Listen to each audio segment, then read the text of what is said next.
of adapting. So we have a physical location.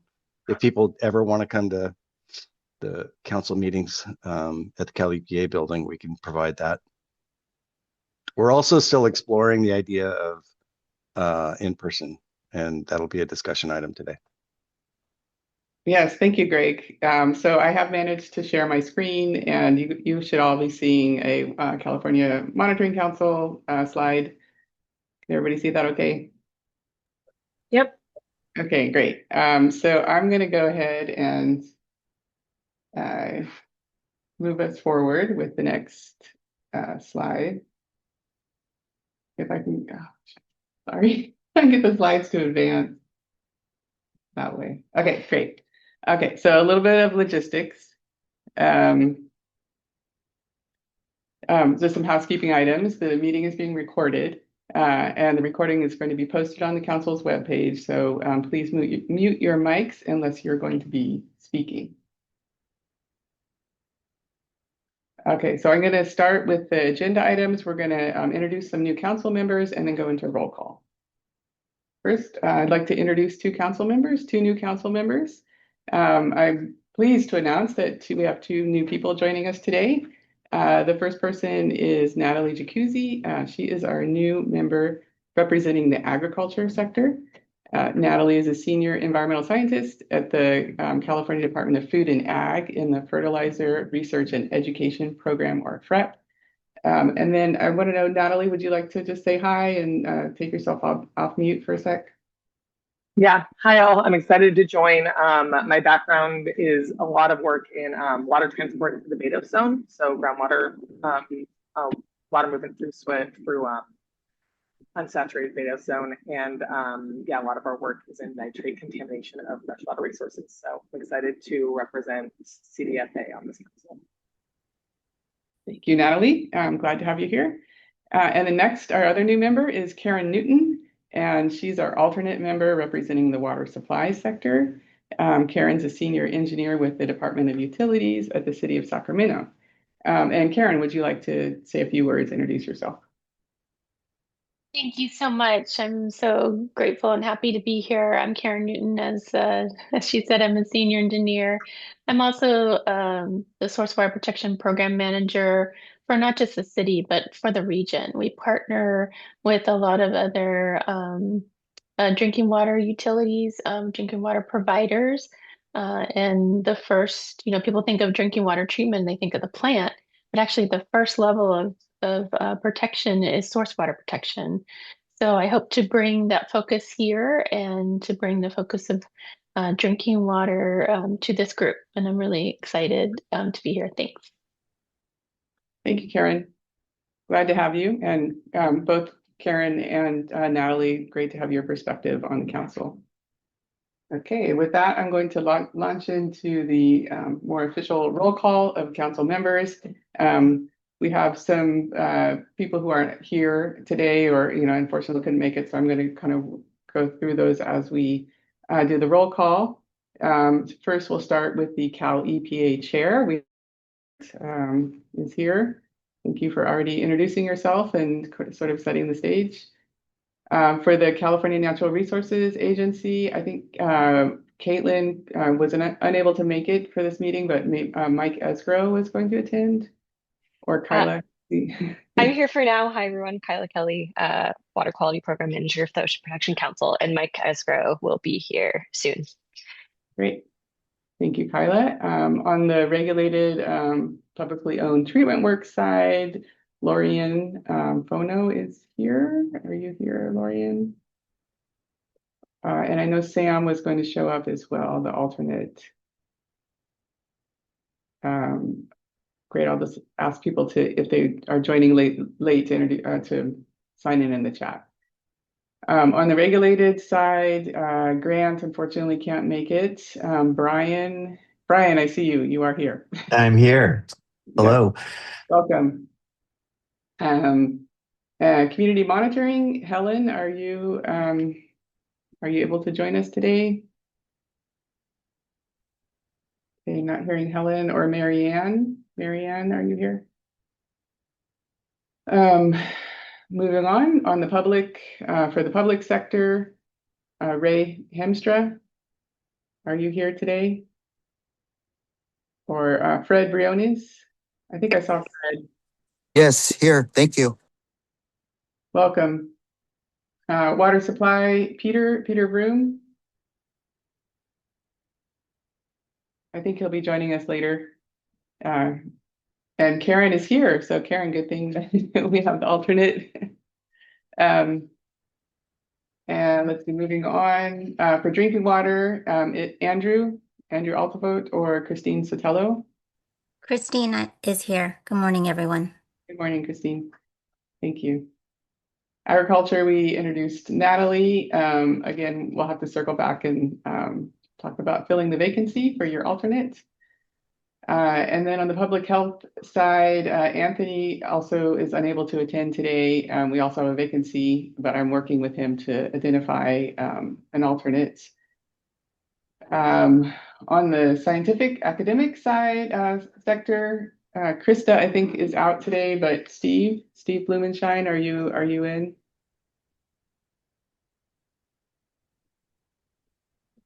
And then on the scientific non-academic side, Steve Weisberg, are you here today? Hi, everybody. Hey, Steve. Thank you. And I didn't hear if Ken is attending. I don't think he is. And then on the US EPA side, Eric Dubinsky, unfortunately is also out of the office, unable to attend. I think we've done a roll call, and during that time, has any other council members or alternates showed up who have not introduced themselves or responded to the roll call? Yes, the Lorian Fono representing the wastewater community. I was stuck in the waiting room. Not sure what happened there. Oh, I apologize. Yeah, we've got. That's my bad. Sorry. I just forgot to look. Yeah, this is Peter Vroom. I was in the same situation, so thanks, Greg, for letting us in. Yeah. I represent the water supply sector. Great to see you both. Thank you. I was saying before you joined that we have a new setup here because I'm in a conference room in the Cal EPA building, and so still kind of working out the kinks on that. So I apologize for technical hiccups here. Okay, so with the member roll call complete, I'm going to move us on to an agenda overview. And this just is a brief overview of today's meeting. After this slide, I'm going to open up the floor for any public comment. We're here in person. Our staff person has just showed up, and I don't think we have any public visiting us today in person, but we may have people on the phone or on the line. And then I'll go into the announcements section. We have some interesting announcements on the integrated report and CEDN.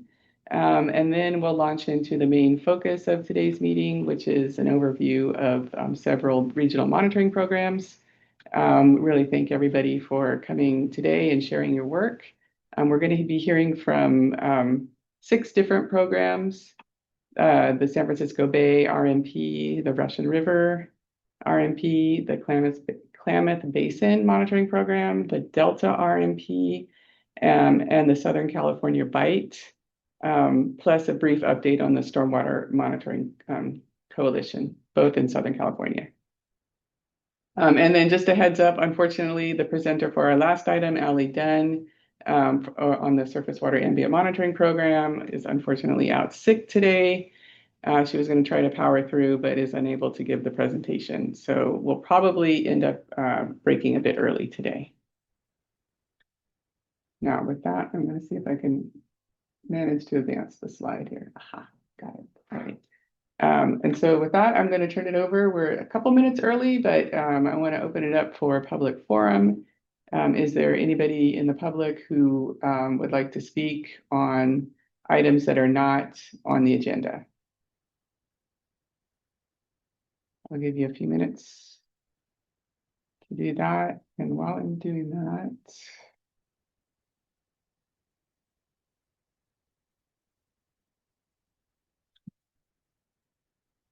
okay, so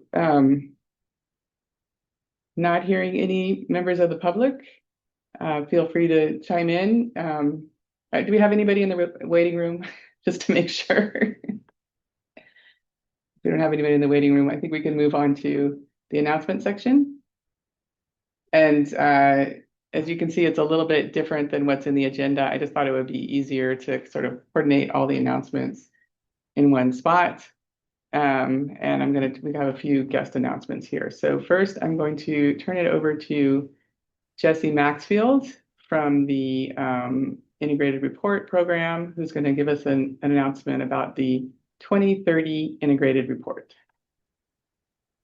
Good morning, everyone. Thank you, Lori, for having me. I'm Jesse Maxfield. I am recently back to the board after a hiatus over at CDFW for about 6 years, but some of you I've met before, so great to be back at the board and great to be back working in Integrated Report.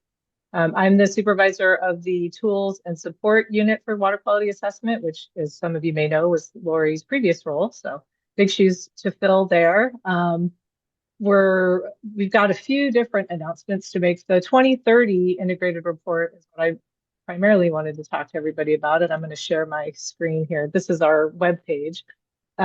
We recently had, well, I guess let me step back for a second for those who may not be familiar with what the Integrated Report is. This is our surface water quality report and 303D list. So we combine those two. The 305B is the surface water quality assessment, and the 303D list is the list of impaired water bodies that are not meeting water quality standards. And we are about to start our data solicitation process for our 2030 reporting cycle.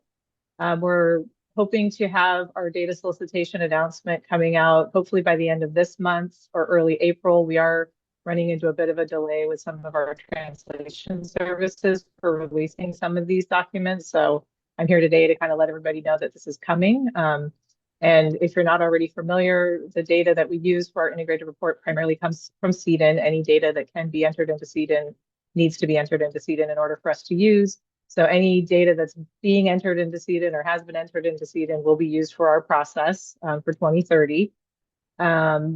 But essentially, I just wanted to get the word out because you don't need to wait until the official data solicitation period starts in order to start putting data into CDIN. So we're encouraging folks to kind of get that process started as soon as possible. But we anticipate that the official solicitation period will last between probably the end of March or early April and the end of July, early August.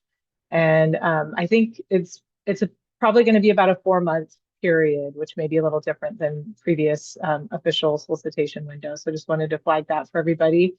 So this webpage here, if you're not already receiving emails related to integrated report, there's a place where you can subscribe. I'm going to put the link to this website in the chat. Also, there's all of our contact information here. This is my email. I'll also put that in the chat for everyone as well. The regions that are going to be on cycle for the 2030 report will be the San Francisco Bay region, Los Angeles region, and the Santa Ana region, as well as the Sacramento River subbasin of our Central Valley region.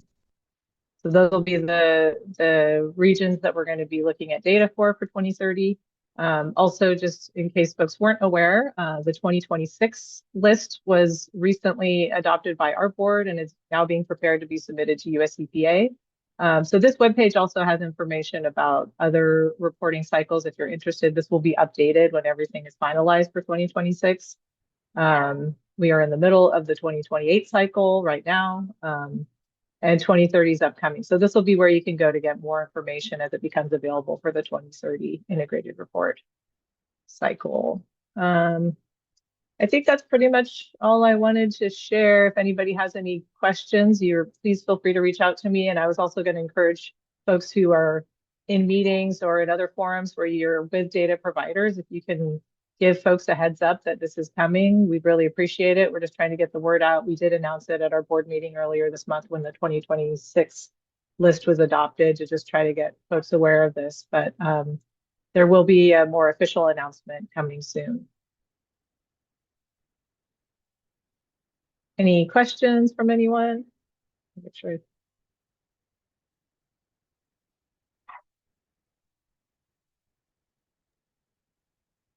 I don't see any hands or anything, Lori. I don't think I can see everybody, but. Yeah, I don't see any hands either. So thank you very much. Thanks, Jesse. Great to hear that the 2026 integrated report was recently adopted and that already starting on 2030. As you said, I used to work in that program, and there's always at least two, sometimes three cycles going at the same time. So there's a lot to track, but it's great to see it moving forward. Yeah. It is a wild multi-cycle process that we're going through. So if anybody also has any meetings coming up where it would be helpful for us to come and talk about an update or announce the 2030 solicitation period at any meetings that you have, please let me know. We just want to get the word out as early as possible and encourage folks to just continuously be putting data into CDIN as it becomes available. So thank you. I'll put the link in the chat and I'll put my email in the chat, and don't hesitate to reach out if you have any questions. All right, thank you, Jesse. And that's a great Thank segue. you. Our next announcement, which is about CDIN 2.0, Tessa Foget from the Office of Information Management and Analysis here at the State Water Board, is going to give us an update on CDIN 2.0. And just to let you all know that most of the integrated report data is downloaded from CDIN, so this is a very important database for the integrated report and in general in California. So I will turn it over to you, Tessa. It looks like you were able to share your screen too. Yes. Okay, great. Hi, everyone. I'm Tessa Foget, and I work at the Water Boards in the Office of Information Management and Analysis with Lori and Greg. And I am the CDIN database manager. And similar to Jesse, we just want to kind of start getting this announcement out that we are in the process of developing a new data system for CDIN that we're calling CDIN 2.0. So if anyone isn't familiar with CDIN, the acronym stands for California Environmental Data Exchange Network, and it's the Water Board's data system for surface water quality in California. So it stores lots of data from surface water across the state, and we are in the process of updating this CDIN data system. And the new system we're referring to as CDIN 2.0. So for development of CDIN 2.0, we are working with a software vendor called EarthSoft to customize their existing platform, which is called Equus, to intake and store CDIN data. So the goals of this overall project are to have a modern, secure data system that can be continually updated, improved understanding of the data quality that are stored in CDIN, and a user-friendly interface. So we are doing this in phases because CDIN is a pretty large data system. So what we're working on now this year is the chemistry data, or like water quality module. So that includes a lot of typical water and sediment quality data, as also microbiology, bacteria. And then in addition to that, we're working on including the field results, which is like, probe measurements in the field for like temperature, DO, as well as like habitat observations. We're trying to hopefully roll all of those things out this year. And then in the future, CDIN holds several different data types. We hold taxonomy data, particularly from bioassessment studies, and as well as tissue data and toxicity data. And we are also hoping that the CDIN 2.0 system can help us grow what data types we can take in. So we're also looking into and thinking about sort of like continuous data, or like from telemetry stations, as well as microplastics, eDNA, other types of monitoring we know are going on, but our current system wasn't really built for. But all those things will roll out over the years. So some of the features I wanted to highlight about CDIN 2.0 is we will have improved security of our data system, which for many of us isn't top of mind, but our IT group here would definitely like this to happen. So there will be individual login credentials for all users, as well as secure API connections for our CDIN regional data centers that also send data into the database. one of the most important things we're excited about is that we will, for at least for the chemistry module, we will have quality control verification checks and flags built in when people submit their data. So the system, before the data are even loaded to it, will check that if there are the required quality control samples for the batch. It will recalculate the control limits in terms of spike recoveries and replicate precision calculations like RPD. And it will also check for holding times. So if these are not met, it's not that the data will be rejected, but they will be flagged appropriately so that all users can have a better understanding of the quality of data that they are using. And then finally, the last feature I wanted to talk about is we'll have an interactive user interface to check and submit data, and also like to track all of the files that people have submitted. So a user will upload their data. You'll press this button, upload your file, press this button to check the data. And then if there are any errors, which could be due to like certain database vocabulary not matching or also just the quality control checks, those cells will be highlighted in the interface so that hopefully users can, see what's wrong and figure out how to fix it easily. So we have been developing Seeding 2.0 resources. We currently already have the chemistry data template shared publicly, as well as a draft data submission guide that kind of explains, what information to populate in all the different fields. And we are working on and coming soon will be a Seedin website redesign with additional resources. There'll be more guidance documents on how to use the new system, as well as videos walking people through the process. So right now, this is all coming soon, and we are working to spread the news just so that people are aware that there will be this significant change in how at least chemistry data are submitted in the near future. So we're trying to do a lot of outreach. That's why we're here at this meeting. In the next few months, you'll probably start to see a lot of email announcements. We have a Seedin user group that has quarterly meetings, and we give an update on Seedin 2.0 at each of those meetings, and anyone is open to join that group. We have been working with our Seedin regional data centers. We have ongoing coordination meetings with them to ensure that they'll be able to tie into the new system. So those regional data centers are not going away. They'll still work with our new system. I know some labs create the chemistry output, the EDD, electronic data deliverables for their clients and then submit them to the system. So we've been trying to start some outreach with the lab community, and we've been working with Christine Sotelo and the Environmental Laboratory Accreditation Program at the water boards. And then we're also going to be sharing this widely within the water boards at our internal roundtables.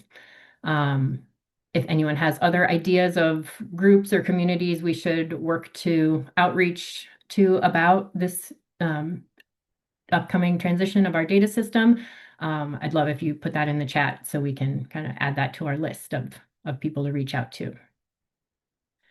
And then just to wrap up our next steps, as I said, in spring, we'll have an updated Seedin website. So it'll have a nice fresh look, and it will actually have a new URL, an actual new web address. So that's going to be a big change. And then in summer, we will be rolling out the chemistry module for public users to start using. And if anyone has any questions, we have our Seedin inbox email address there. And that's all for me. Thank you. Any questions for Tessa? All right, I see Evelyn has her hand up.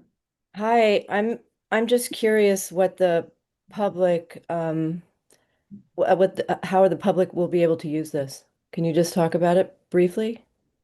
Sure. Thank you. So, yes, there'll be a login page. So any user can request to create an account, and then, we staff members will approve those accounts as long as they look legitimate. And then, the website to go create your account will be posted on our water board's website. Um, but that's really the main process is just creating an account, and then you can log in and you'll be in that user interface where you can see all of our like vocabulary lists, and you can check your data and submit your data and track any files you've submitted. So there's just this additional step of creating an account, just your email and a password that you create. But otherwise, it is open to the public. I'm not sure if this is what Evelyn meant, but if it's the Okay. public reporting side, I think the advanced query tool that currently uses or taps into 1.0 is going to be modified to look at a cloud universe of all of our seed and data or something like that. So they would use that to access it plus open data, maybe. Right. So Greg's exactly right. So to access data that are submitted to the system, we're actually not changing that side of things. So the current seed and query tool that exists, we're just going to be bringing we'll have all our historic data, and then any new data submitted to seed and 2.0 will all be brought together, and then you can find any of them in that query tool. So finding data, that system is not actually changing. It's just inputting the data. That's what's changing. And then Juan has a hand up. Yeah, I work for the City of Long Beach Health Department, and we've been having issues uploading the data. We've been getting a lot of like duplicate errors, and we've had our analysts tweak our Excel sheet and make updates, but we still get those error messages. And so we're just wondering if it's something internally on our behalf, or if it's something that every jurisdiction is having issues with with the website and the new requirements. So, yeah, the requirements haven't changed yet. So you're submitting to the current seed and checker. Is that your process? Yeah, that is correct. I believe as of 2026, new data fields have were required to be updated, and so we're getting a lot of error message in regards to those data fields. We haven't changed the requirements this year. But if you reach out to that email I had up, I guess I could put that back up. Just seeding@waterboards.ca.gov. You can, I manage that email, and I have a team of staff. So you can send us your file and say, I'm not sure why I'm getting this error, and we'll send that. We'll help you work through and troubleshoot. Sounds good. Thank you so much. Yep. Any other questions for Tessa? All right, well, thanks, Tessa. This is really exciting news. Seed in 2.0, it looks like it's going to be a major change in how data are uploaded, and it's going to help the data providers, data submitters really get a real-time response on their QA and just better tools for tracking the QA of the data that's going in. So this is really exciting. So and then I think you also mentioned you may be coming back to our next meeting to present a little bit more detail. Is that still a possibility, or? Sure, it might be me or it might be Andrew, but yes, Okay. we're happy to keep this group updated. Awesome. Thank you so much. Right. So I've got one more announcement to share with you all is I'm not going to share my screen because I seem to be having difficulty with that at the moment, but I wanted to update you all on the post-fire work group. And so for the last two council meetings, as you know, we've heard from and we've discussed the need for coordination around post-fire monitoring, so resources, a framework, data sharing, guidance documents. And there's been a lot of interest in forming a post-fire monitoring work group. So I'm happy to announce today that we have formed a work group. We have two co-chairs that have agreed to step up and lead the group. One of them is here today, Albina Mejico from Squirp. She's our co-chair. She's done a lot of work in Southern California, organizing around post-fire monitoring. And then Crystal Taylor, who is here at the State Water Board, works in emergency services, is the other co-chair. And so they have been working on outreaching, reaching out to people to join the work group. They put together a draft charter. And just a heads up, they've scheduled the first post-fire work group for Wednesday, March 11th from 9 to 11 a.m. And I can add, I'll put the link to the webpage where you can sign up for the meeting in the chat. So if you're interested, click on this link and sign up for the meeting, sign up for the email list, and sign up for the meeting if you can make it. Are there any, I don't know if anybody wanted to add on to that, or if you have any, are there any other announcements? I'm going to move into council member updates after this.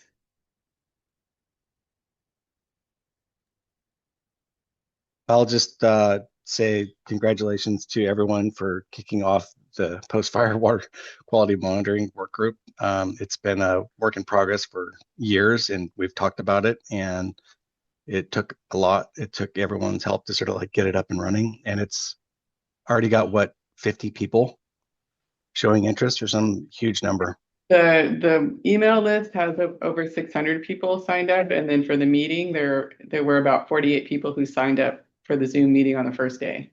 The first day that I put it out, I haven't checked since then. So there's a lot of interest. Congrats to all, and thanks to the co-chairs. Agreed. Thank you very much. Okay, so what I want to do now is launch into the okay, I'm just going to try to share my screen. Oh, no, it won't let me. I can't even find the button to share my screen, so maybe I won't share my screen. I'll figure this out. So I want to launch into member updates. Are there any, we usually reserve time at the council meetings for the members to update.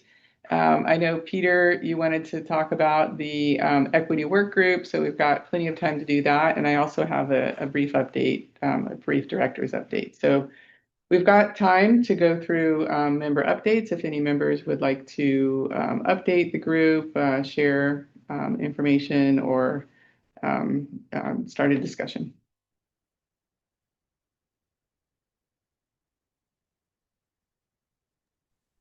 All right. Well, I can start off since as you mentioned, I wanted to talk a little bit about the equity working group.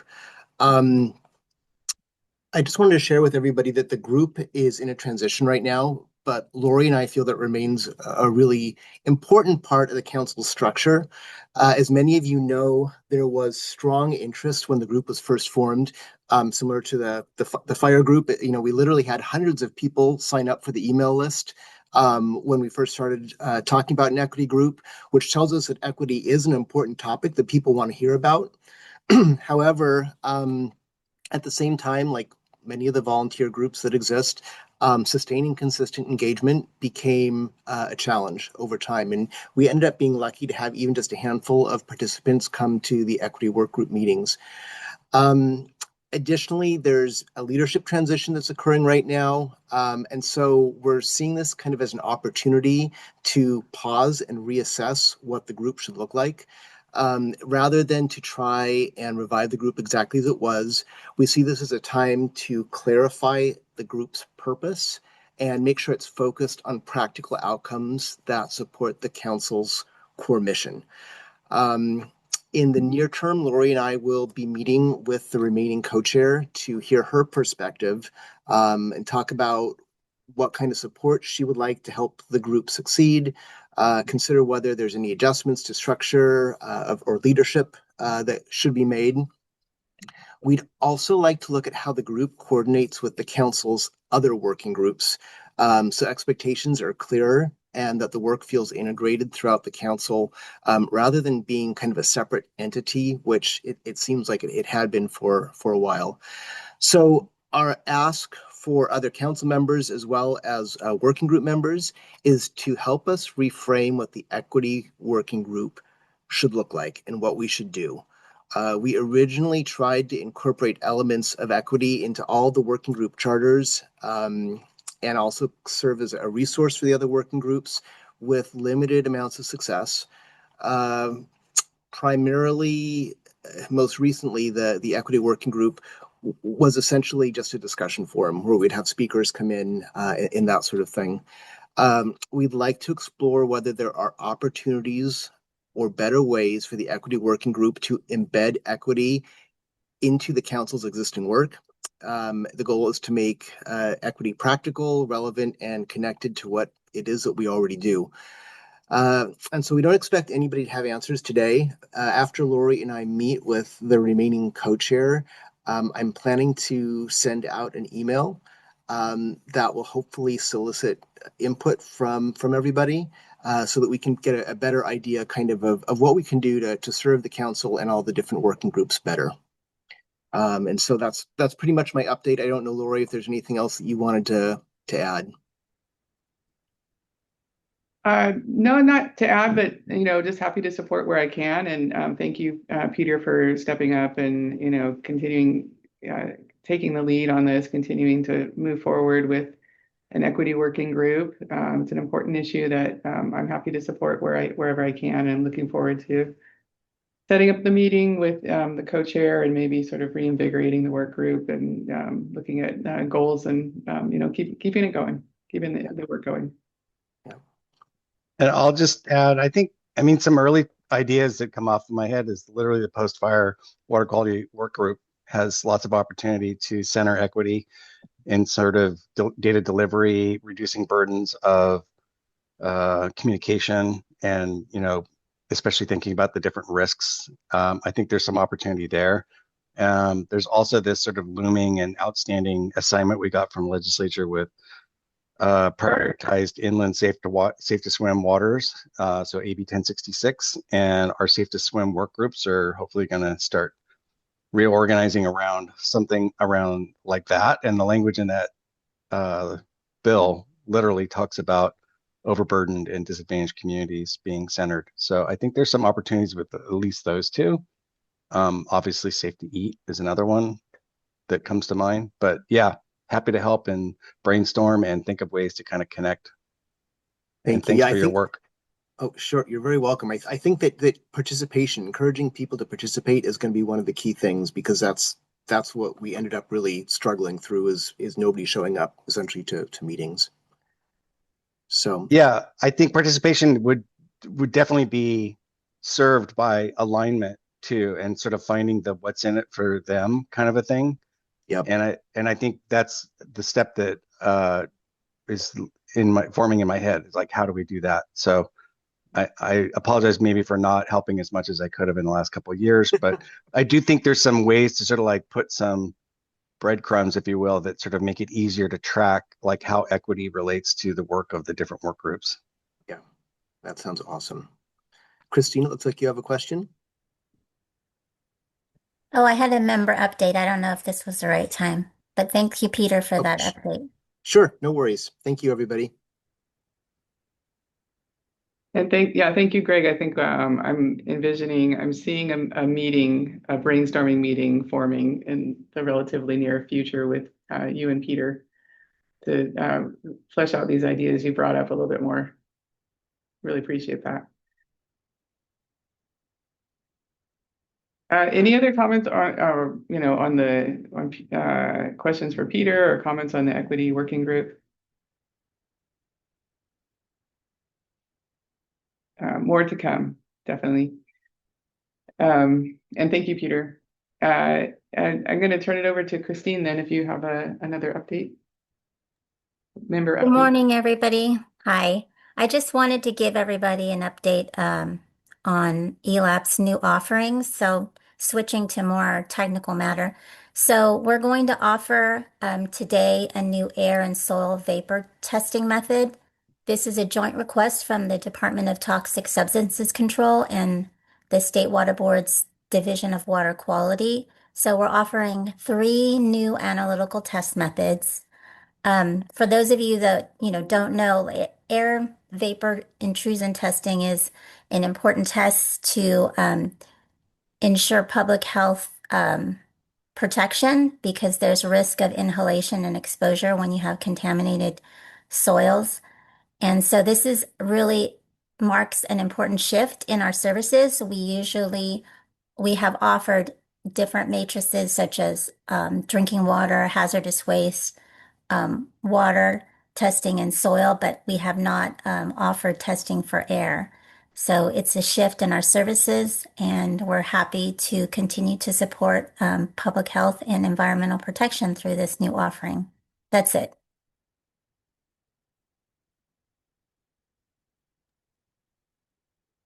Thank you, Christine. It's a new world. Testing air. I see Mike Escrow has his hand up. Hey, good morning, Lori. Good morning, all. This is Mike Escrow. I'm the Resources Agency alternate. I work at the Ocean Protection Council. I've got my colleague, Kyla Kelly, who's our Water Quality Program Manager on here on the line with me as well from OPC. Just a super quick update on our March council meeting. We're going to have two items that are anticipated to be on the agenda for the March 23rd Ocean Protection Council meeting that might be of interest to this group. The first is the release of our State of the Coast and Ocean report. This is the culmination of a multi-year effort to basically assess the state of California's coast and ocean via a variety of indicators. There was a whole scientific working group process to determine these indicators and then to assess relevant data. And so what we're coming out with is kind of like deep dives on each one, status, progress, and then kind of what's ahead or an outlook or forecast for these various indicators, things like sea level rise, ocean warming, fishes, rocky intertidal ecosystems, some human dimension things like fisheries and coastal access. So keep an eye out for that. I think it's really going to be cool and kind of a very public friendly way of understanding the overall health of the coast and ocean. And then the second piece is practical scientific guidance for restoration practitioners. So this was an effort, again, actually another multi-year effort. We had a working group of restoration scientists and practitioners who helped us kind of develop guidance for coastal and ocean restoration under into a changing future, right? Into is what the report's called. So under the reality of climate change. And so it contains a lot of kind of principles, best practices, and then deep dives into various habitats, kind of what we know about the most effective methods of restoration in beaches and dunes and kelp forests and oyster reefs and things like that. So maybe not quite as directly relevant to this group, but I think still of interest. And we can share more when our materials are available in the coming days for the March Council meeting. That agenda should be posted by March 13th, and hopefully most of our meeting materials as well. So just wanted to flag those two items, and thanks. I appreciate it. Great, thanks, Mike. Appreciate that.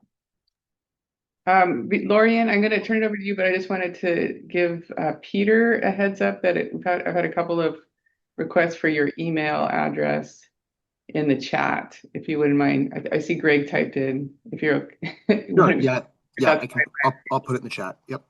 Okay, thanks. Okay, sorry. Go ahead, Lorian. Hi, everyone. Lorian Fono representing wastewater. So the Clean Water Summit partners, which is CASA, CWA, and the three regional associations, put together a webinar on February the 11th, and we have a new acronym, BACON. It's biosolids, air, climate change, energy, and nutrients. And the purpose of the webinar was to illustrate the cross-media impacts of different regulatory foci. What happens in water doesn't stay in water, it goes to air, biosolids, and land management and climate change regulations all impact one another. And so I was hoping to have links to share. They're not up yet, so I'll save that for next time. But, based on Christine's comments, updates as well, I would actually like to propose that maybe next year, 2027, when we're starting to gather ideas for our meetings, that we start to think about maybe cross-media collaboration for monitoring purposes and what that could look like. Great idea.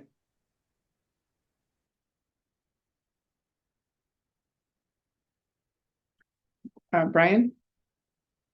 Yeah, just really, really quick. Brian Lawrenson, I'm the alternate stormwater member. I just wanted to let people know the Casca conference this year is in Sacramento at the Convention Center, October 26th to 28th. The call for abstracts probably comes out in April, and they're due in May, probably right around or just before our next meeting. And yeah, it's moved to the cycle of every other year, even years being in Sacramento, in great part. So our wonderful state water board staff can attend, and we can get good input and good conversations with people. So I just recommend people think about submitting abstracts, and that comes out. The Grant or I will send that around and bring it up again at the next meeting. Great, thank you, Brian. Also, related to these different events that you're bringing up, I will be doing notes again for these meetings. So you can feel free to put the links in the chat and I'll add them to the notes, or email them if you don't have the links, email them to me and I'll include them in the notes.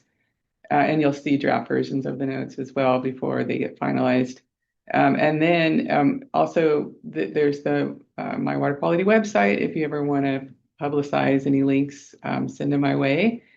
I can put them on the website, and of course send an email out, do an email blast to the council work groups and the council email accounts, just to get the word out.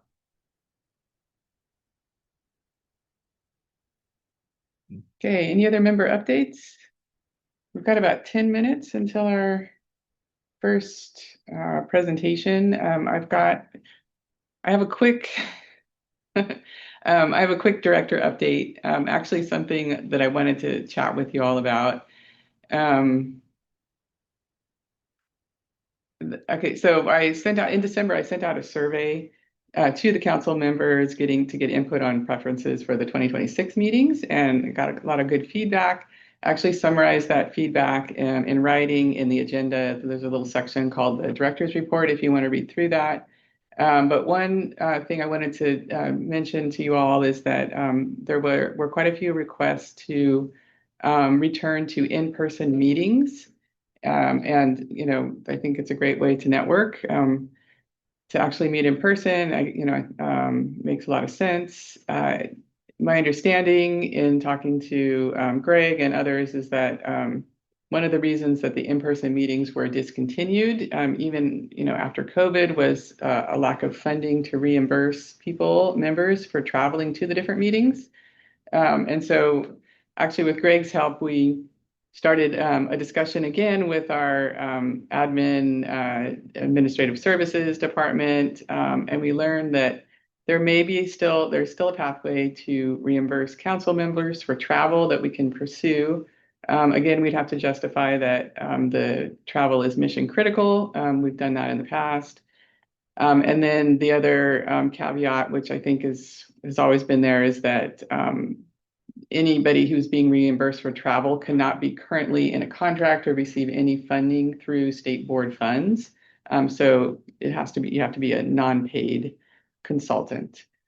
So we're sort of looking into that, and I'd hope that we could do an in-person meeting, but I wanted to open that up to you all, open that discussion with the council members, to kind of gauge your interest in pursuing this and getting reimbursed for travel. Greg, I don't know if you wanted to add anything else about the travel, or if you had any other questions for the council members on travel reimbursement.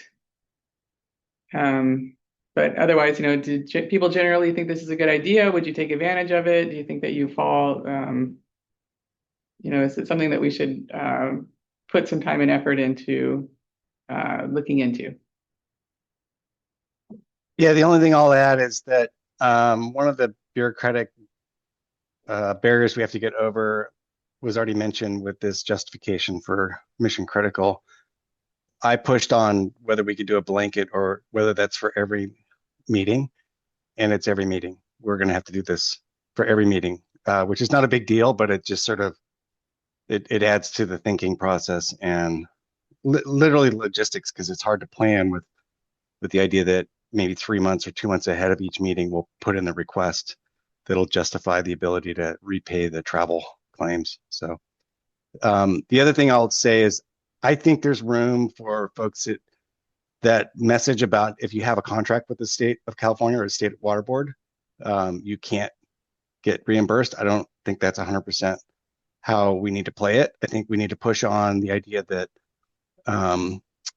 based on the mission critical arguments that we make, if your contract isn't related to those mission critical arguments, you should be reimbursed for your travel.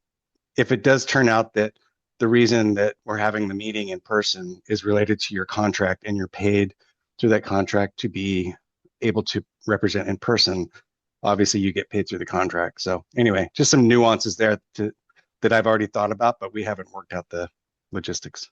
And thanks.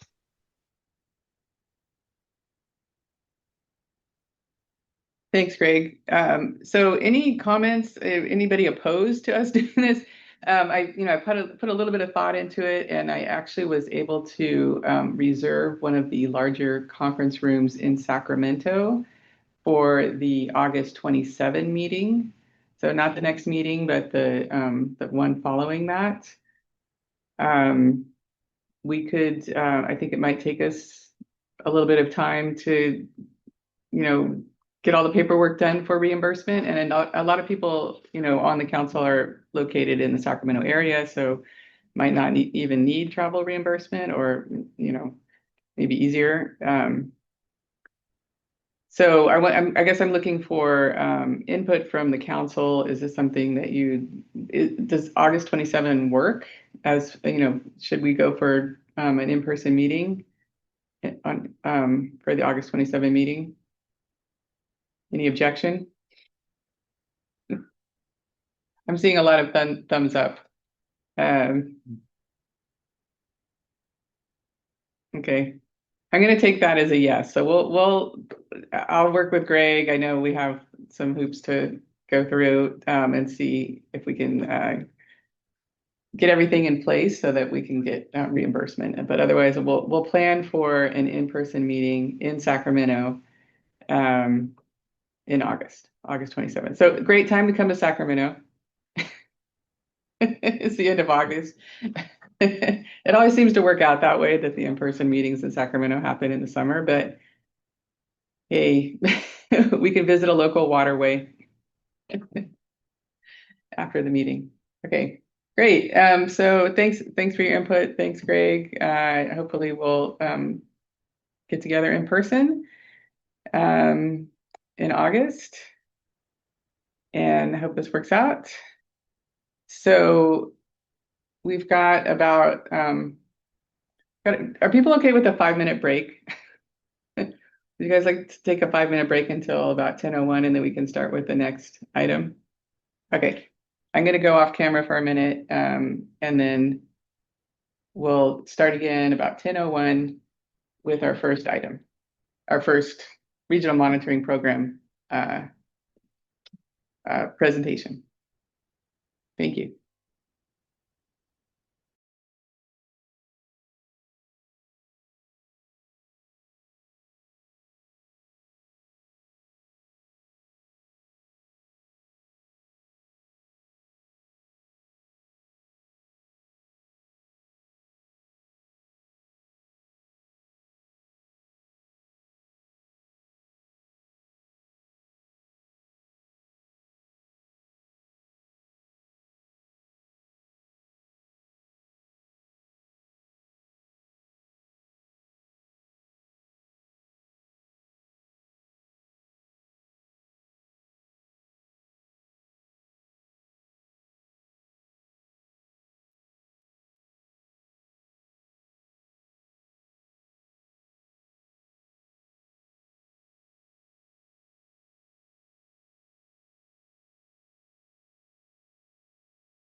Okay, everybody.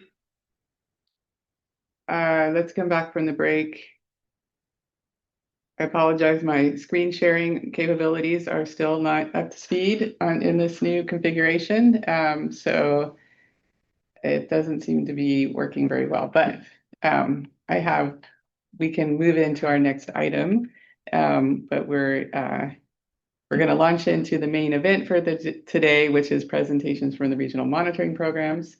And just a reminder that our last presentation on SWAMP, unfortunately, Ali Dunn is sick today, so we're going to be skipping that presentation for today.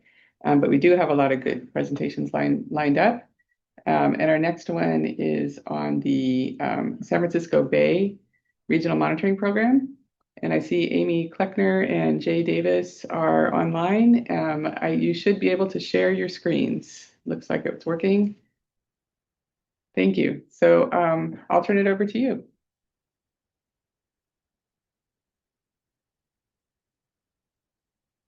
There we go. Gotta unmute myself. Thank you. Good morning. Thank you for inviting Jay and I to come present to you today. We're going to share a lot about what's going on with the RMP. Starting with the San Francisco estuary, which is where Jay and I work. The mission from the San Francisco estuary is to deliver visionary science to empower people to revitalize nature, and is the entity that implements the Regional Monitoring Program for Water Quality in San Francisco Bay, or what we call the RMP. The RMP is an innovative collaboration between regulatory agencies, the regulated community, scientists, and stakeholders working to identify and inform priority questions faced by Bay water quality managers. The program has enabled scientists to develop and implement long-term monitoring, as well as special studies to adapt to changing management priorities and advances in scientific understanding. The goal of the RMP is to collect data and communicate information about water quality in San Francisco Bay in support of management decisions. The RMP combines shared support, direction, and participation by regulatory agencies and regulated organizations in a model of collective responsibility. The RMP was established in 1993, so it is now in its 33rd year. And on average, there are about 68 local entities that pay and participate in the program. That number can fluctuate annually based on the number of dredgers that pay into the program any given year. I'm going to start off with some general highlights from the RMP. In late 2024, the RMP received notice of approval for a non-competitive grant award of $23.5 million from the US EPA's San Francisco Bay Program Office.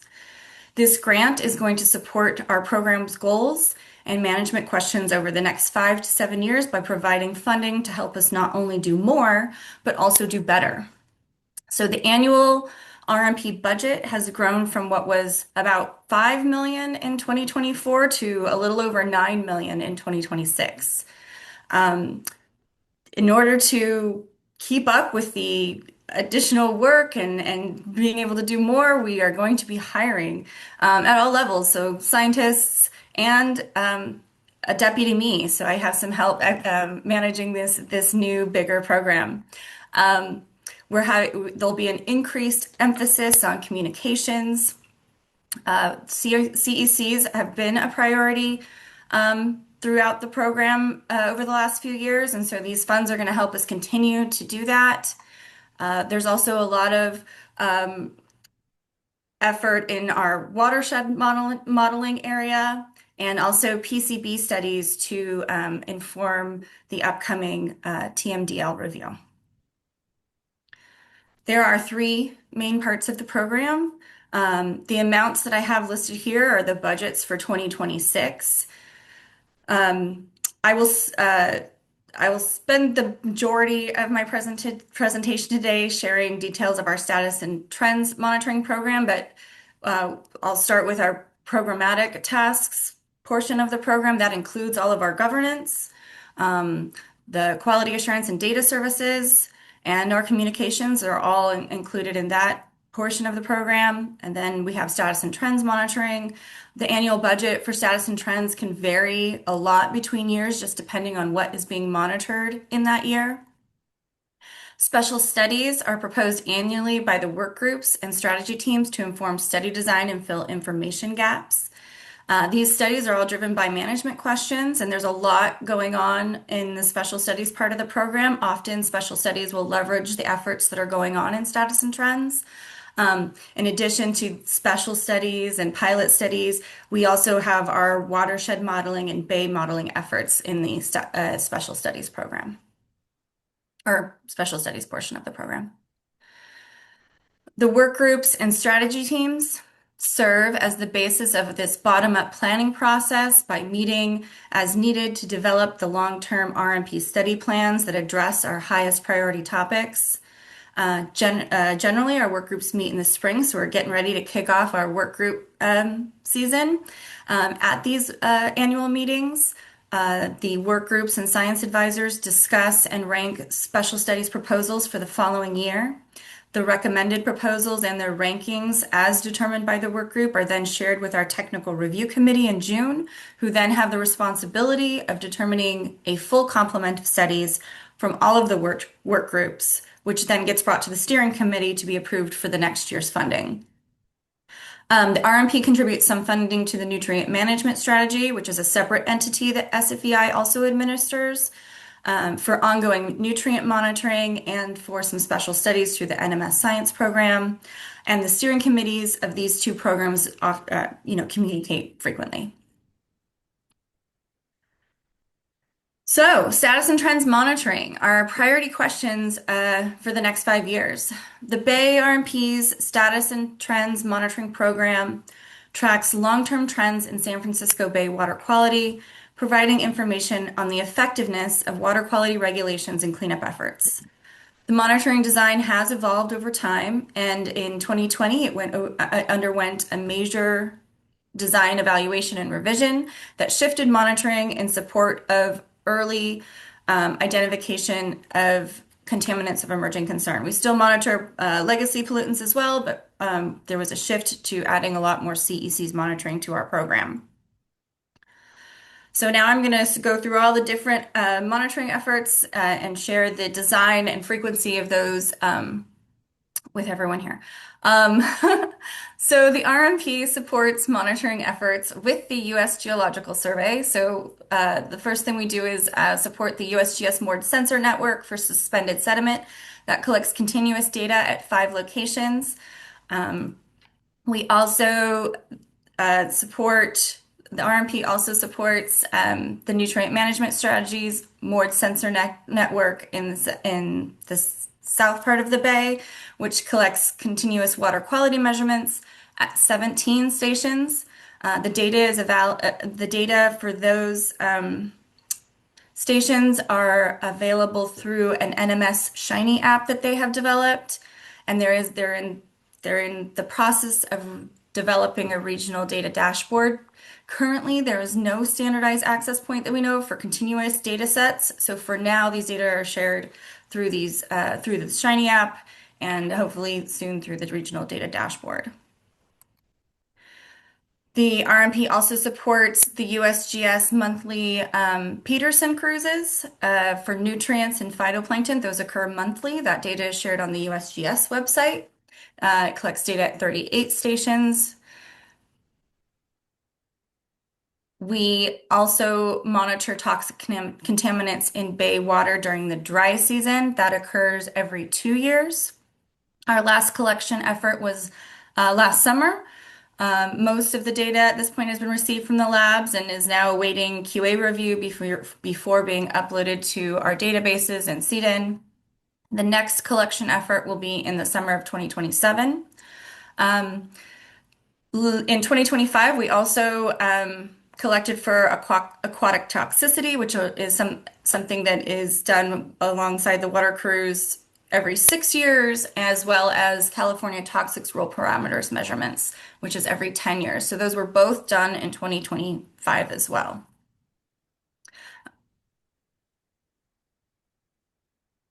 We also have begun monitoring toxic contaminants in bay water in the wet season. We just wrapped up a 3-year pilot study, and sampling for this effort is underway for water year 2026. We've collected 2 storms, and our next collection effort would then be in 2028. Again, this happens every 2 years. Currently, the design is 5 stations in the near field areas of the bay, in the South Bay, and then 18 open bay stations. And we collect for CECs, which include PFAS, bisphenols, organophosphate esters. And this year we're doing a non-target analysis add-on as well.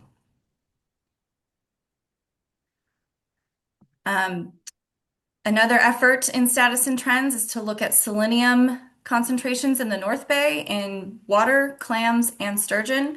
The design is to collect every 2 years.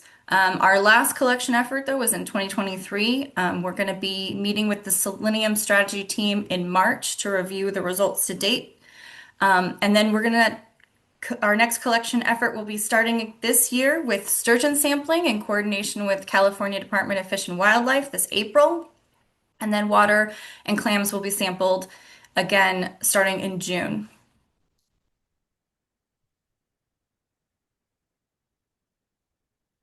We monitor toxic contaminants in cormorant egg tissue every 3 years.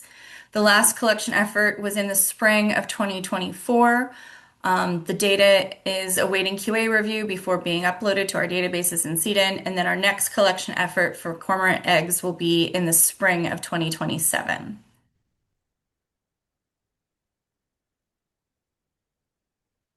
Here you see our RMP senior scientist and QA officer, Dr. Don Yee, collecting a sediment sample in 2023, which was our last sediment collection effort.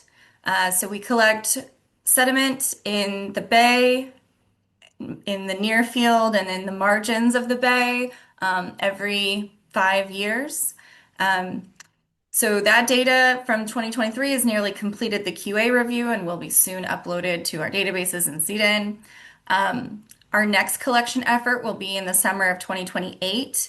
So while we collect sediment every 5 years for CECs and ancillary data, every 10 years we do additional monitoring for metals and PCBs. So in 2028 we will be collecting for metals and PCBs as well.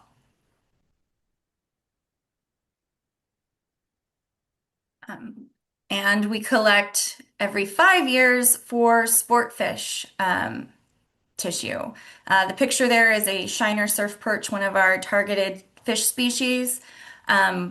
We wrapped up our 2024 efforts, and most of that data has been received from the labs and again is waiting QA review before being uploaded to CDIN. Our next collection effort will be in 2029. We also monitor prey fish tissue every 5 years. It's usually the year before we collect for sportfish. So this last collection effort was in 2023. Again, the data is nearly completed formatting and QA review and will be soon uploaded. And the next collection effort for prey fish will be in the summer of 2028 alongside our sediment crews.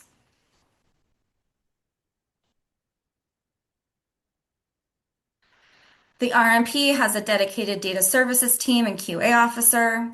The team has grown in the last year and will likely need to keep growing to keep up with the increased demands of a growing RMP. Data management includes formatting, uploading, and reporting annual status and trends data, managing and improving the RMP dataset to ensure that the data are accessible through our CD3 and Eco Atlas sites, and then coordinating with statewide data management initiatives like SWAMP and CDIN. Also supporting quality assurance reviews, data analysis, and RMP report production. CD3, if you're not familiar with it, is an interactive visualization tool that provides public access to RMP data. It's designed for water quality managers, stakeholders, scientists, and the public. CD3 enables users to customize data queries to suit specific needs, download large volumes of data, and generate charts that incorporate guideline values for interpretation. CD3 also integrates and visualizes RMP data with relevant data sets from other programs, offering a more comprehensive view of water quality information. Our quality assurance activities include reviewing data submitted by our analytical partners, developing and implementing the quality assurance plan. I forget what the second piece for. Sorry. Comparing results to data quality objectives and prior results, evaluating congener ratios for consistency, troubleshooting issues related to chemical analyses, and conducting occasional special studies to assess sampling techniques, analytical methods, or laboratory performance. So laboratory intercomparison studies, things like that. The RMP also supports the Dredge Material Management Office's Dredge Sediment Testing Database and website. The US EPA funds will support our teams in the development of a new data dashboard for the RMP focused on contaminants of most interest to our audience, such as mercury and PCBs, and then detailed interpretations of data visualizations from our annual reports. Speaking of reporting,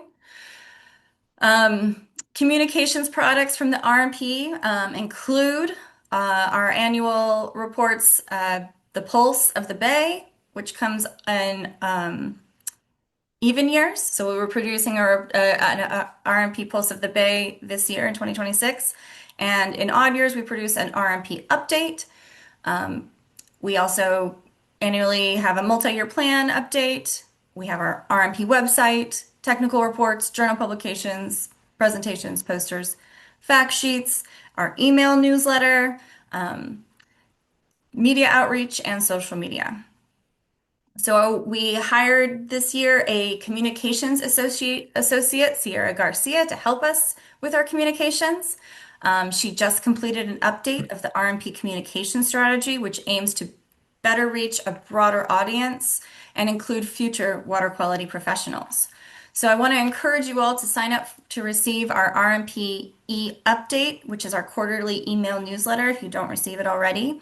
And that will provide the latest news from the RMP, and you can sign up on our website. The link's at the bottom of this slide.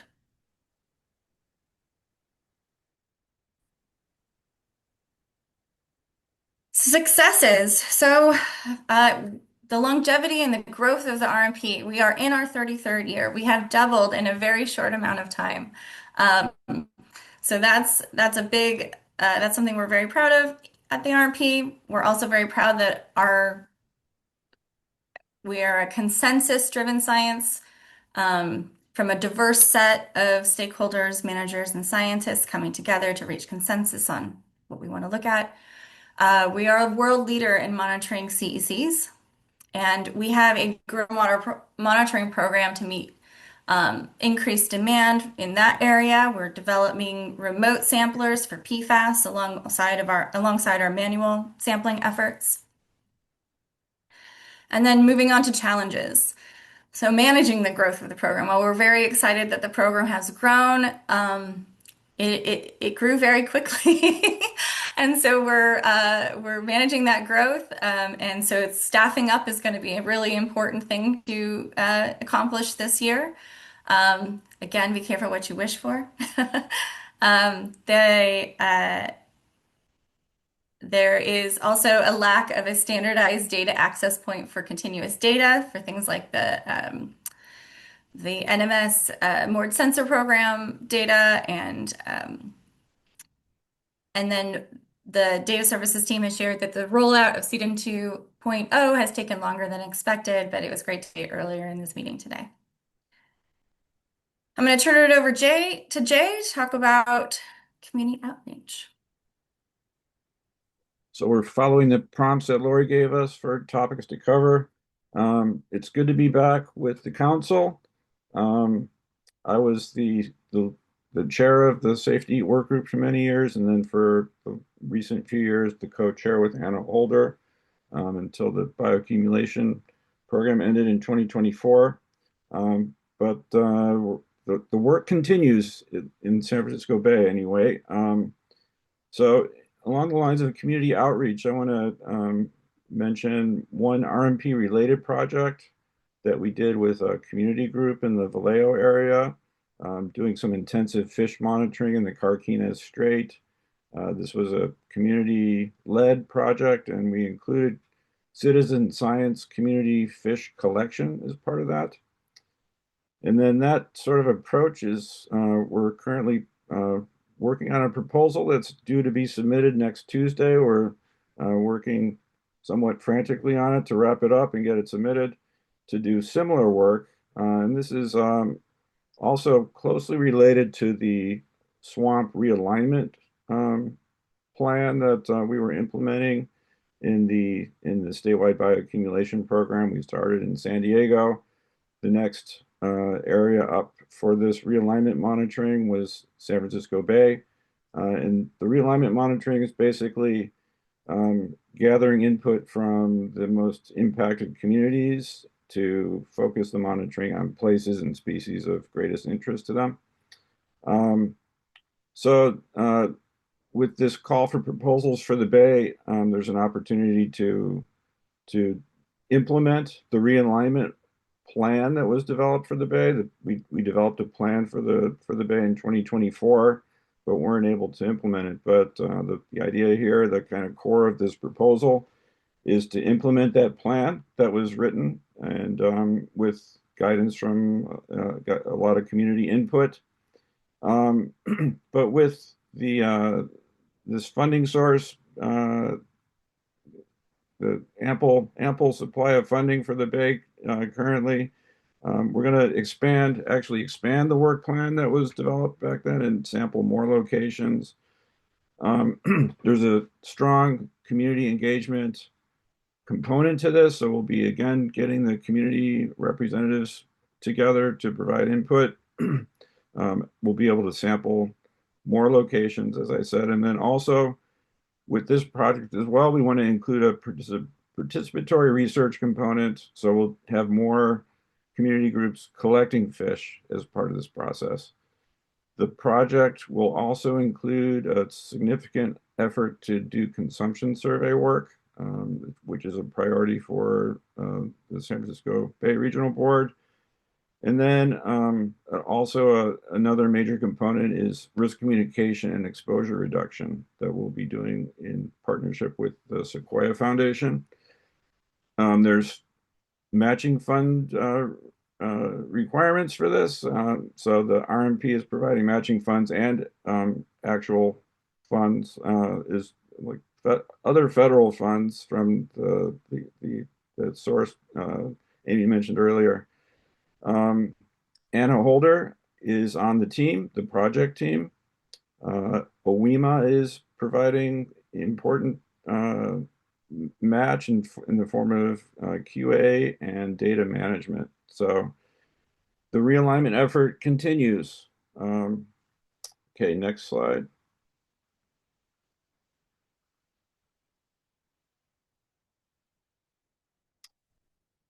And then, this was another prompt from Lori, coordination with the council and its work groups.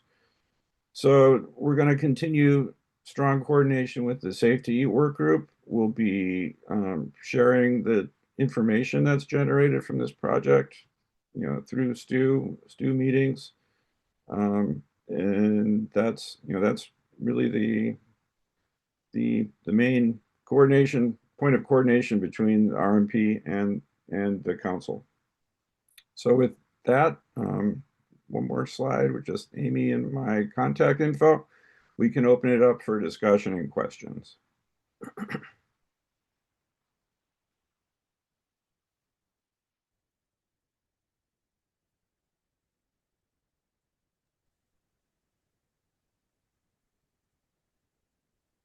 Any questions from the council members or participants in the meeting? Oh, I see a hand up. Thanks, Jay. That's Brian Lawrenson. Thanks, Jay. Thanks, Amy. Could you maybe talk a little bit, I mean, this is more of a governance process question about their special project selection and how I obviously funding's a part of that, but I know you guys have a process through subcommittees and whatnot to identify and select those special projects. Sure. Yeah, so our work groups get together between, March and June. They invite their science advisors. The work groups leads and teams at SFEI develop proposals based on recommendations or questions from managers um, and those proposals then get reviewed during those work group meetings and ranked in order of importance. Well, not, I guess, importance or timeliness, knowing that these are going to be approved for the following year. Um, the funding is usually, we guesstimate it's going to be about a third of the annual budget each year. So then that gets divided up amongst the work groups for planning, but that it's not like a hard number. So, things can move around. And then once the work groups have decided, have reached a consensus on what the priority proposals are, those then get reviewed by our technical review committee. The technical review committee reviews all of the work groups all together. So to create more of a comprehensive set of studies for all management questions, and then that goes to the steering committee for approvals. It's been a smooth process over the last couple of years. Probably helps that we have a lot of additional funding this year or these past couple of years, so it hasn't been contentious, and the work groups, do a really good job of, teeing up things for our committees to review. Jay, did you want to add anything? Yeah, each of the work groups is gets together stakeholders and scientists, and each of the work groups and the program in general, we do multi-year planning.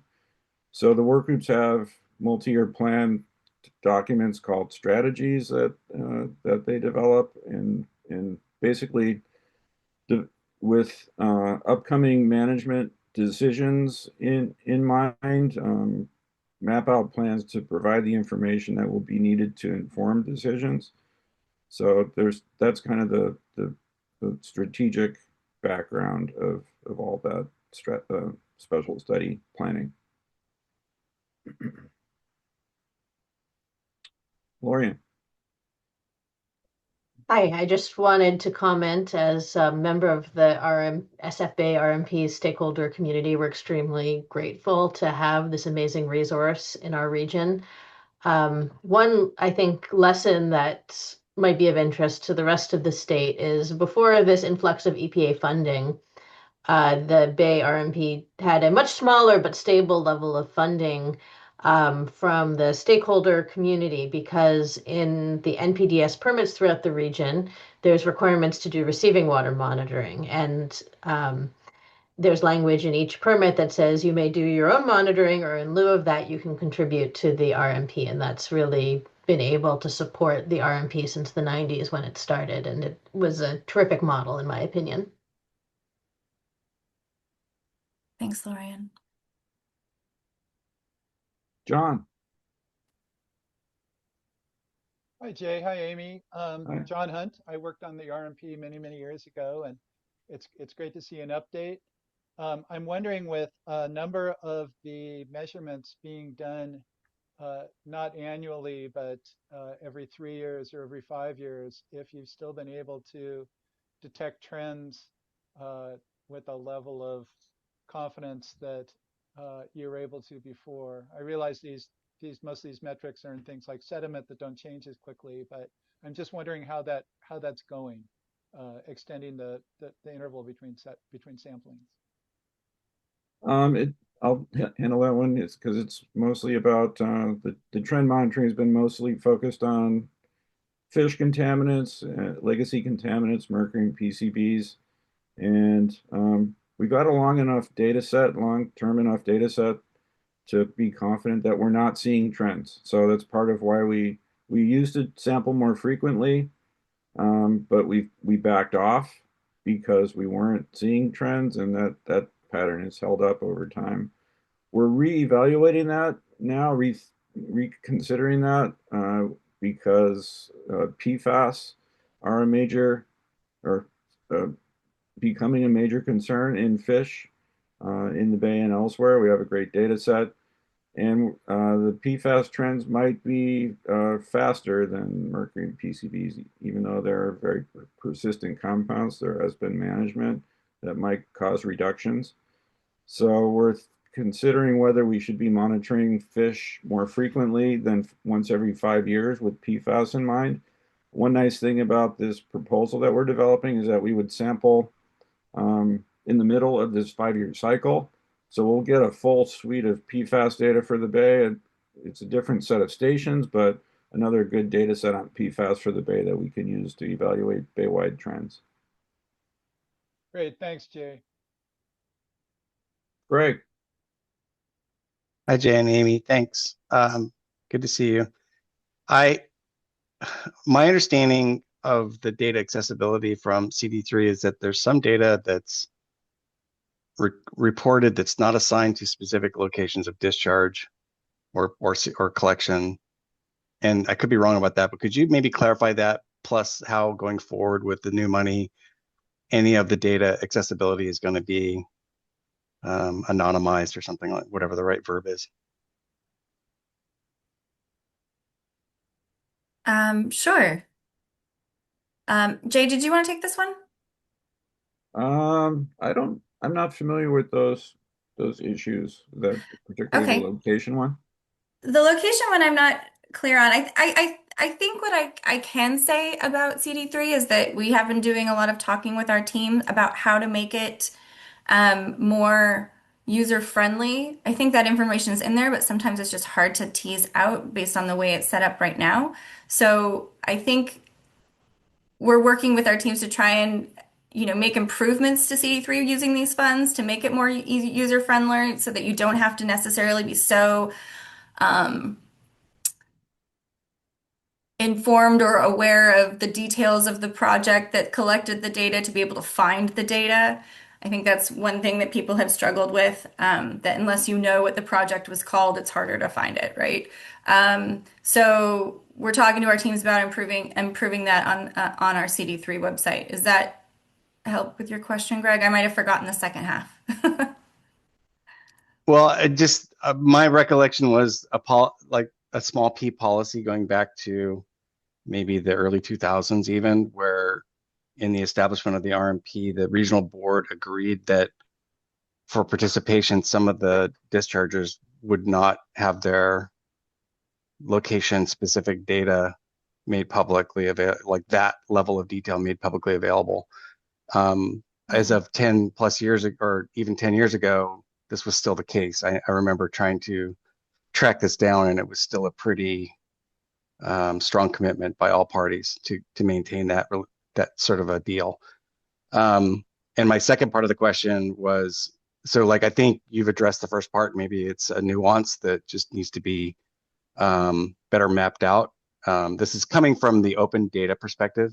If you can't tell, like the water board is subject to statutes that make our data open data. And so in some ways, this is open data. The second part of the question has to do with going forward with the new tranche of money. Like, are those policies going to be continued, or will we see the new money sort of help establish a more transparent data ecosystem for the Bay? I would assume, I'm not that familiar with the policy that you're talking about. My understanding is the data that's in CDN the data has a location associated with it, but not necessarily a permit, right? So like it'll have lat and long of where the sample was collected, but not Okay, well, necessarily. that'd be great Yeah. if it's no longer happening. It just seemed like last time I checked, it was still happening. So thank you. Yeah. It sounds like if there's no policy on your end, that you're not planning to sort of work on it or change anything because it's not happening. So Yeah, I'm not okay. aware, but I'll check. Yeah, we can follow up on that. Yeah. Thank you. One parting thought, as we were talking about this presentation, one topic that came up was CDN. We dutifully upload our data to CDN, but it takes a lot of work. So anything that the state can do to make it easier to do that upload process would be super beneficial for programs like ours. 100%. I hear you.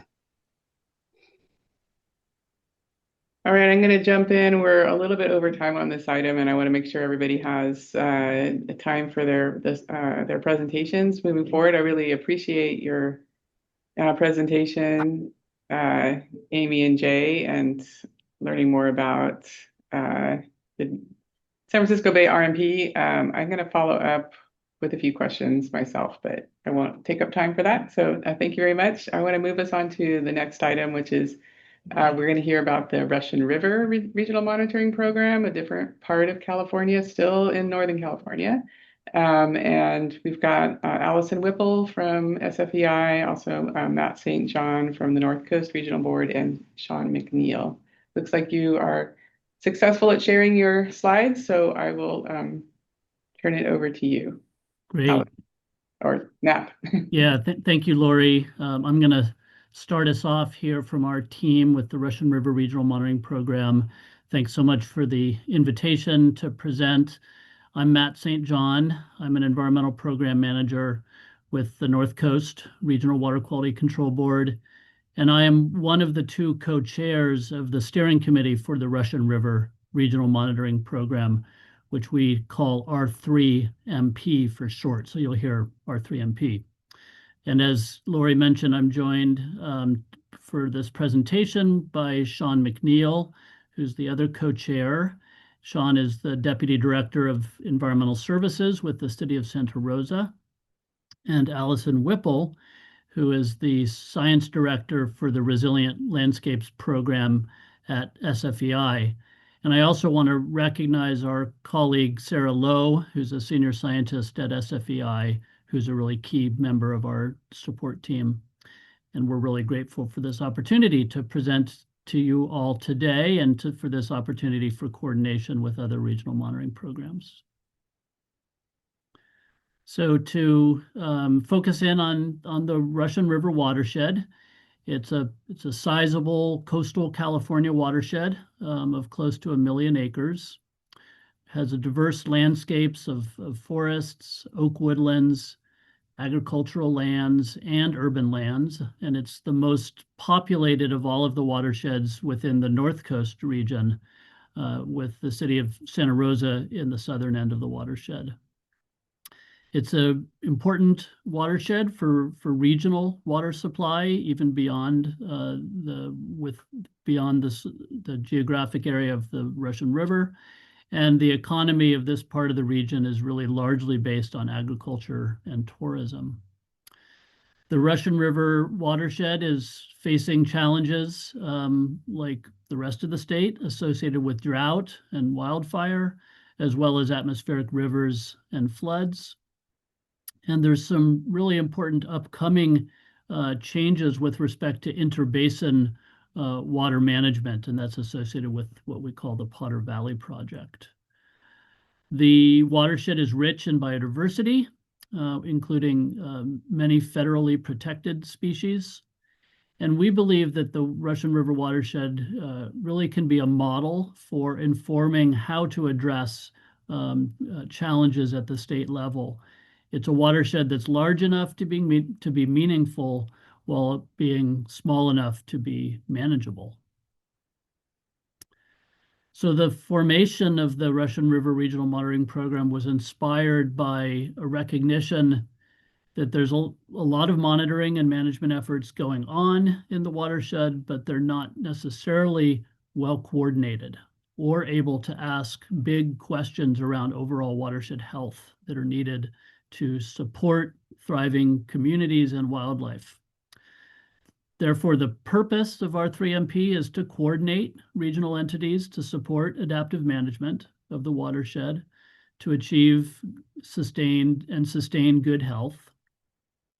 And the goal is to achieve the purpose by coordinating monitoring and assessment and communicating the health status of the watershed in ways that are scientifically sound and that can effectively inform environmental planning, regulatory and management decisions at the watershed scale and context.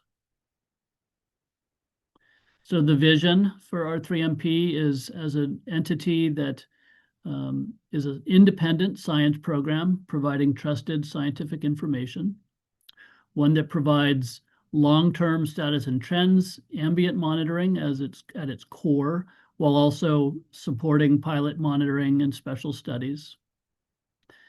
It's a program that can coordinate and help standardize existing monitoring efforts, as well as optimizing the alignment of various monitoring efforts, and then promoting data sharing, data utilization, and data assessment, and then regularly reporting out on watershed health.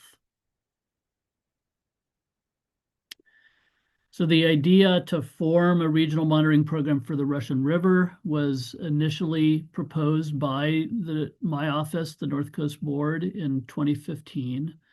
And over the past decade, we've been focused on program development in the 3 phases shown here on the slide. And this work over this past decade has largely been funded by the North Coast Water Board through our discretionary contract funds, and we've done this by having contracts with San Francisco Estuary Institute to guide program development through these phases. So phase 1 focused on governance, and Sean McNeil next will speak about that phase. Phase 2 focused on kind of development of the science program, and Allison will speak to the details of that, and as well as speaking to the 3rd phase, which is really where we're at now, where we're moving from program planning to implementation. So with that, I'll turn it over to Sean. Great, thank you, Matt. The R3MP governance structure really started with the steering committee, which has developed the charter and is the decision-making body of the R3MP. The steering committee consists of local and state agencies, RCDs, nonprofit organizations, and tribal members. It's supported by the technical advisory committee that takes direction from the steering committee and identifies methods to achieve the goals that the steering committee has set. And then we also have topic-specific technical work groups that address various needs of the program. Like right now, our funding work group is one of those specific technical work groups. And then all of these committees are supported by our SFEI. We have both Sarah Lowe and Allison Whipple as the implementing entity for this, helping us to move this program forward, taking our great ideas and putting them on paper so that we can move forward. And with that, I'd hand it over to Allison. All right, well, thank you so much for that foundation, Matt and Sean. I'll move now into the science components of the program. And I first want to tie it to existing watershed health monitoring frameworks. So at the national scale, there's the US EPA Healthy Watershed Initiative, and that aims to track watershed attributes for systematic comparison. And then out of this council here, out of the California Water Quality Monitoring Council, there's the Healthy Watersheds Work Group, helping to guide how watershed health is measured, understood, and managed, and also fostering collaboration. And then R3MP is most directly informed by another work group of the Monitoring Council, the California Wetlands Monitoring Work Group.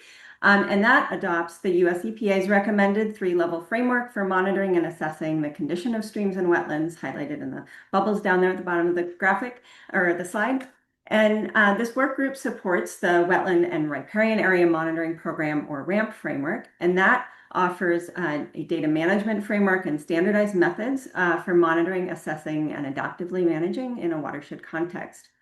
I also want to take this opportunity to highlight that SFEI's flagship Eco Atlas toolset and our work on the science and tools supporting the California Rapid Assessment Method, or CRAM, both support the RAMP framework. And so these are all kind of helpful connections between state recommended frameworks and the science and tool development that we offer at SFEI, and then the regional monitoring programs that we support.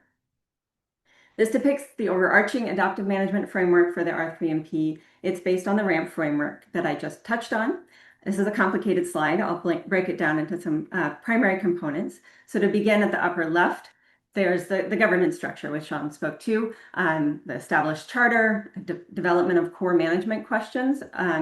And then next is the science framework, or kind of the science infrastructure, if you will, of the program. That includes supporting conceptual models, the monitoring questions that address the management questions identified by the steering committee, as well as, importantly, the monitoring indicators that we'll use for the program.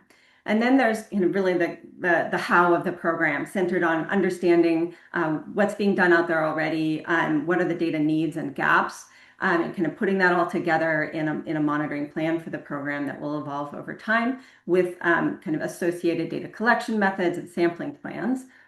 And then this section here represents the actual data collection and analysis process. And then, of course, the very important components of data management, and also reporting out the communication piece. And I'll just note that as the program has been developing, there's a certain amount of iteration in these last three boxes, as far as some might be advanced earlier and others coming later, other elements coming later on in the program as it becomes a more fully implemented program. And then this final element is just recognizing that this is an adaptive management process, so we see the program evolving over time. Now to the overarching questions for motivating the program as a watershed health monitoring program. It's organized, the R3MP is organized around overarching guiding questions, then management questions, and then more specific monitoring questions. And so these are the three kind of guiding science questions at the most broad level around baseline status, and then trends through space and time, and then how can we address those trends through our management. And then more specifically regarding the R3MP management questions, this was a process through the steering committee. And these are the two primary questions that the steering committee suggested we start with for the program, the kind of major topics of concern in the watershed. One question around the status and trends of biostimulation, and the second around status and trends of stream habitat. And I want to highlight that these two questions kind of represent kind of dual goals, one around water quality and a second around habitat quality.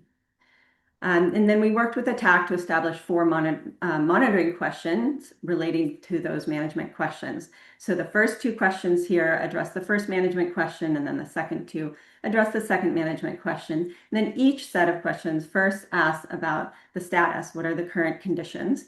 And then the second question asks what may be driving those conditions. And then to identify what indicators and associated metrics should be monitored so that the information addresses those monitoring questions, we worked with the TAC to put forward conceptual models of drivers and processes affecting those 2 topics.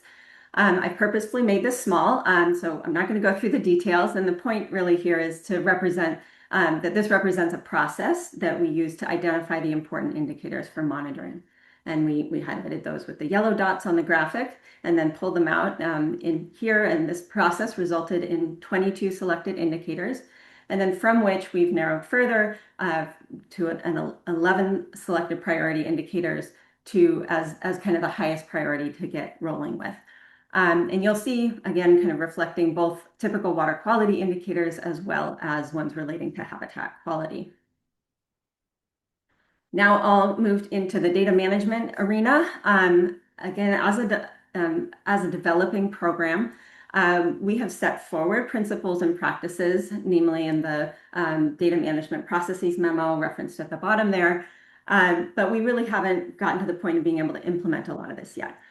So our data management principles are really grounded in the idea that we need to leverage existing programs and data management systems, and that we need to adopt standardized and peer-reviewed methodologies, also facilitate public access to the extent possible, and also recognizing that this is really drawing on work already being done in the watershed.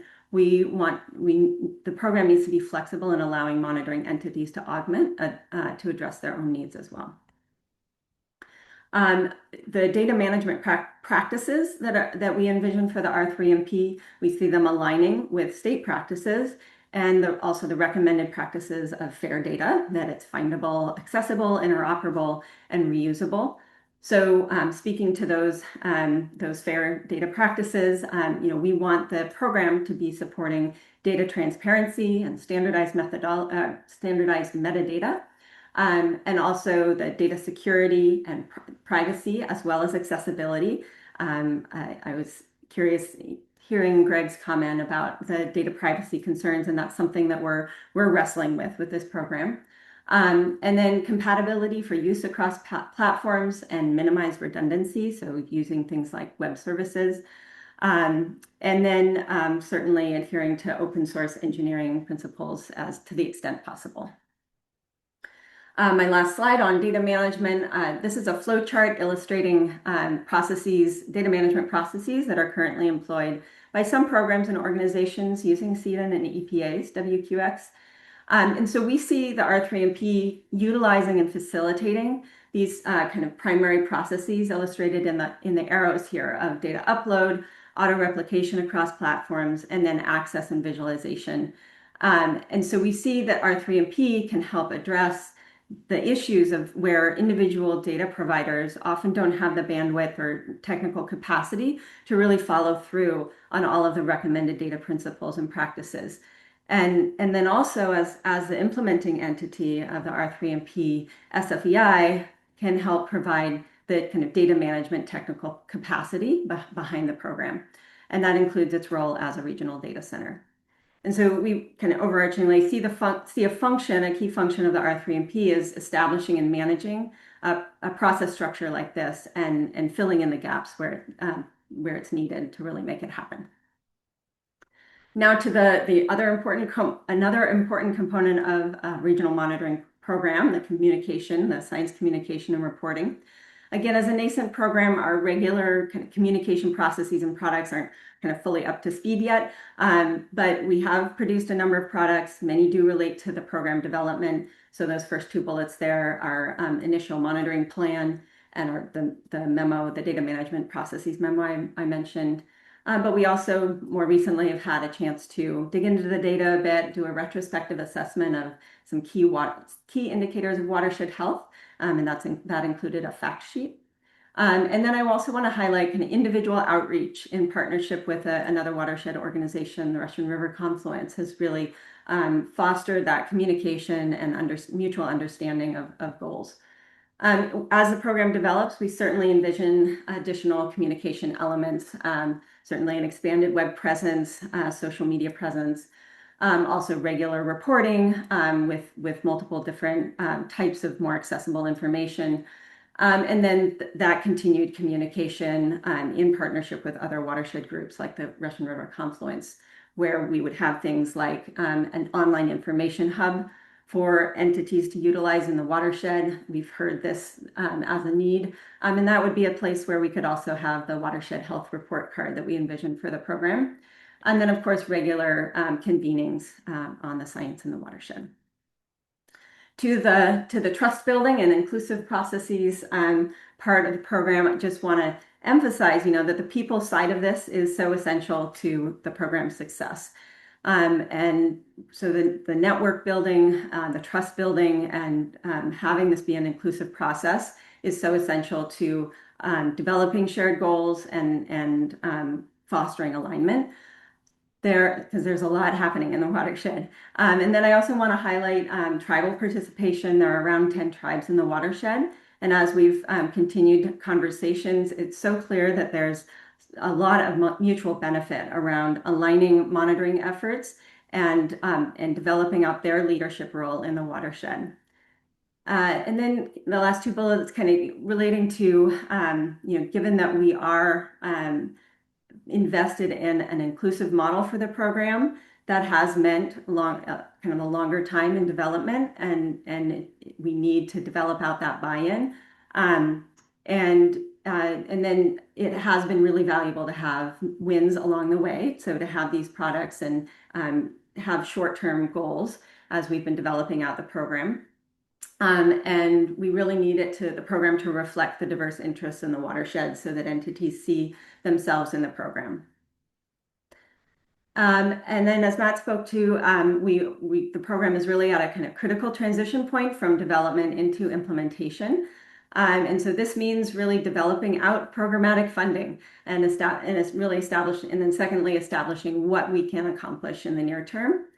On the funding side, what we've had to date, as Matt reflected, it isn't really a long-term solution for the program. We need to develop out long-term stable funding that will meet the core elements, the needs for the core elements of the program. And we recognize that that will necessarily be coming from multiple sources. Most recently, there in the top bullet, we've been working on developing a joint cost share framework, and that's with our funding work group that Sean alluded to. And that framework, we're hoping to be, we're suggesting how a fee-based structure for local entities might work. So similar to certainly learning lessons from the Bay RMP program, for example. And then on the second section here around the annual work plan, really setting ourselves up for like, what can we do? What is possible now, guided by our monitoring plan. We've had the opportunity, one example of kind of what we're advancing in the near term here is we've had an opportunity to support and link up with the Russian River telemetry study out of the state board. And that's facilitating our thinking about how we can fill gaps in a targeted station network that is outlined in the monitoring plan. And then, of course, continued outreach and alignment. Now to my last slide here, speaking to one of Lori's prompts about opportunities for enhancing coordination with the council and work groups. The first here is just around overall facilitation of statewide coordination by continuing to build out mechanisms for regional monitoring programs to participate in the monitoring council work groups and also to support the science and tools that apply the recommended processes and standards. The next is around kind of overarching data services. So just a recognition, I think as Amy alluded to as well, managing data well still takes a lot of effort. And so maybe there can be more streamlining via the mechanisms referenced there. And then the next one is related to the infrastructure around continuous data, also mentioned by Amy. And again, and yes, I also was, it was great to hear that that's something being thought of for SEDEN 2.0. And now for more specifically related to a program like the R3MP that has where it is in its process and yet to establish stable funding, we would definitely benefit from learning more from others about successful funding models. And then the last point really speaks to how we see the Russian River watershed really as a model watershed. And I think there's a lot to learn about what's going on here or learn from what's going on here. And so we feel like moving forward with these elements would not only help the long-term success of the R3MP, but also enable it to serve data needs at the state level and overall better support statewide efforts and policies. So with that, hopefully I didn't go too over. I want to thank you. Thanks for your attention and the opportunity to present here today. And we welcome any questions. You're right on time, but I think we can squeeze, if anybody has a burning question, we could probably squeeze one question in, but really appreciate, this is a great, both these presentations have been just full of information and lots to think about, and wanted to say thank you for addressing, you know, how can the council help. I will be looking at those in a little bit more detail and, you know, maybe reaching out and brainstorming on some things. Any burning questions from? Not a question. I just wanted to plus one what you said. Our office, OEMA, plans to reach out to both you and Jay's team on the RMPs that are around the Bay and talk about data management and data processes. So thanks for the prompts and the questions and support. Thanks. That sounds great. Okay, well, thanks. I'm going to move us on to the next item then. We have a update on the Klamath Basin monitoring program much farther north in California. And Randy, are you online? I see you. Are you able to share your screen? Yes. Awesome. Okay, Randy Turner from SFEI as well. I'll turn it over to you. All right, thank you. Getting the slides set up here. All right, and are you seeing the full screen or the notes section? We're seeing presenter mode. All right, there we go. Is that better? Yep. Great. All right. Well, thanks for having me and being able to listen to a little bit of what we're doing up here in the Klamath. My name is Randy Turner, and I am an environmental scientist with the San Francisco Estuary Institute and also the coordinator for the Klamath Basin Monitoring Program, or KBMO. I want to go into a little bit of an overview on the water quality issues in the Klamath and how they're a little different than are happening in most other watersheds. Some of this is related to the geology of the region, but when we think of a normal watershed and high mountains upstream going into lowlands, that's kind of the opposite here in the Klamath. We talk about it being an upside down river. In the upper basin, we have kind of the rain shadow of the coast range, so it's very arid and there's a lot of flat areas. So there's ranching and farming dominate in that area. But there's also a lot of volcanic soils in the area, so they're very high in phosphorus. So this leads to eutrophic conditions in the Klamath River and hypereutrophic conditions in Upper Klamath Lake. So we have those really high nutrient concentrations kind of at the headwaters of the river, which then translate all the way downstream. As the river makes its way down, it goes into the coast range, which gets very steep. You get a lot more rain as you get closer to the coast. So we do see some water quality improvements as the Klamath River makes its way down, partly dilution, partly just photosynthesis and uptake of nutrients, but there's still the eutrophic Klamath River all the way to the ocean. And so when we look out at trying to meet California's TMDLs, we really can't accomplish that in a meaningful way by addressing the nutrients in California. Really, it's about also focusing on the phosphorus that's generated in the Klamath River upstream in Oregon. So there's been a lot of issues in the Klamath, some that make the news, some that don't. Going back into the 60s and 70s, the tribes, which are very prominent here in our region, they had to fight to get their fishing rights back. Huge battles both on the water and in the courts, very contentious. Back in the early 2000s, we had a horrible kill of adult salmon. About tens of thousands of adult salmon died within a few days in the lower river. Really, really tragic. And as is the case in probably most watersheds out there, there's rarely enough water to go around. And so while there are, water rights established, it's really challenging to meet those diversions for the irrigators and for the refuges, while also meeting the needs for listed species in terms of in-stream flows and maintaining lake levels for suckers in Upper Klamath Lake. So that's not unique to the Klamath, but it is a critical part of where the challenge remains. And then dam removal is our kind of more recent issue, and I say that just because there is a lot of people on both sides of whether that was supported or not. Oop, too far. And so in terms of the dams, they were removed in 2024 through a huge effort that took a few decades to get through the process. But those dams for over a century really divided that upper and lower basin. Not only blocking the salmon from getting back to their some great spawning grounds and rearing habitat, but also, those reservoirs accepted all that nutrient-rich water from upstream and grew microcystis, a cyanobacteria, to such a degree that some of the toxin concentrations we've seen in these reservoirs were higher than nearly as high as we've ever seen in California. So huge environmental and public health problems related to that.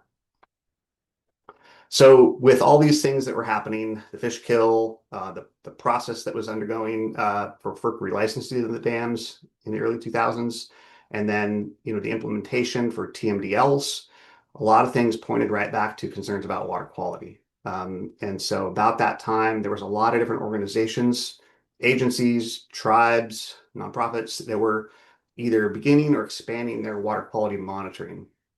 And so while there was a lot of different questions, that each organization had, a few main ones come back to, what are those impacts on water quality from the dams and can they be mitigated?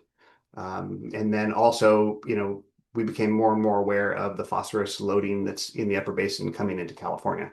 So there's a lot of other things, that folks had questions about that were really important to try to answer. So it's a very the complexity and severity of water quality in the Klamath is really difficult.